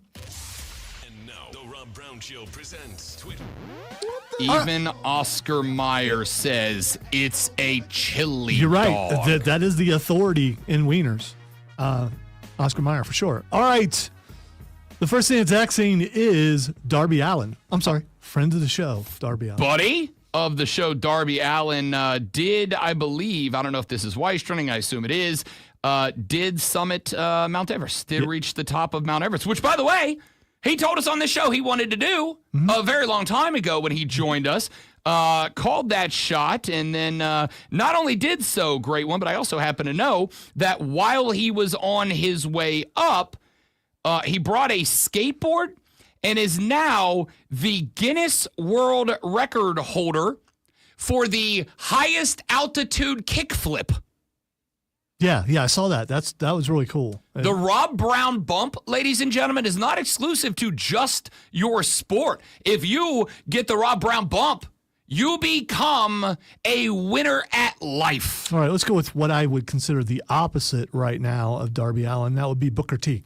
Booker T is having an interesting run. Obviously, as we mentioned in Fight Club just a minute ago, was a member of the LFG coaching staff where Zoe told me during the break he took a little bit of heat. Listen, all I know right now about Booker T is that the last time, and I'm going to get in trouble for this, and that's okay. I don't care. The last time that my wife made the way down the hallway in behind closed doors only clothing, I 100% went, nothing happened after that, as you can imagine. But it made me laugh a lot. Okay, that's not why he's Xing, and no one really wanted to hear that. He is Xing because there's a picture taken during NXT where it looks like he's praying again. Praying again? Okay, so you don't know the story. At the Hall of Fame, he fell asleep. And he said that he was praying. Gotcha. And there's a picture all over the place right now where he is praying again, this time during NXT.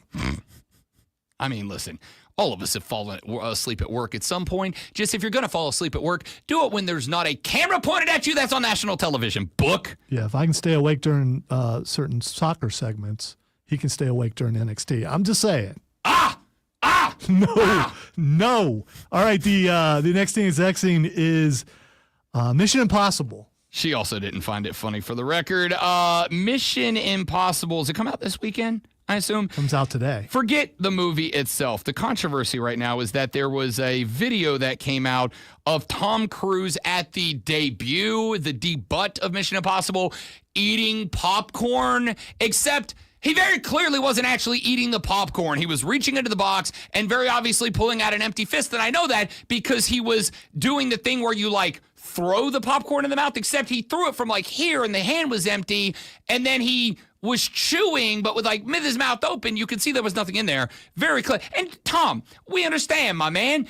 You're Tom Cruise because you are still at your age, jacked, ripped, in shape, and looking good. I'm not even mad at you for it, but the whole pretending to eat popcorn thing was weird. All right, they were debating this on the Pat McAfee show also. Has anyone slowed it down?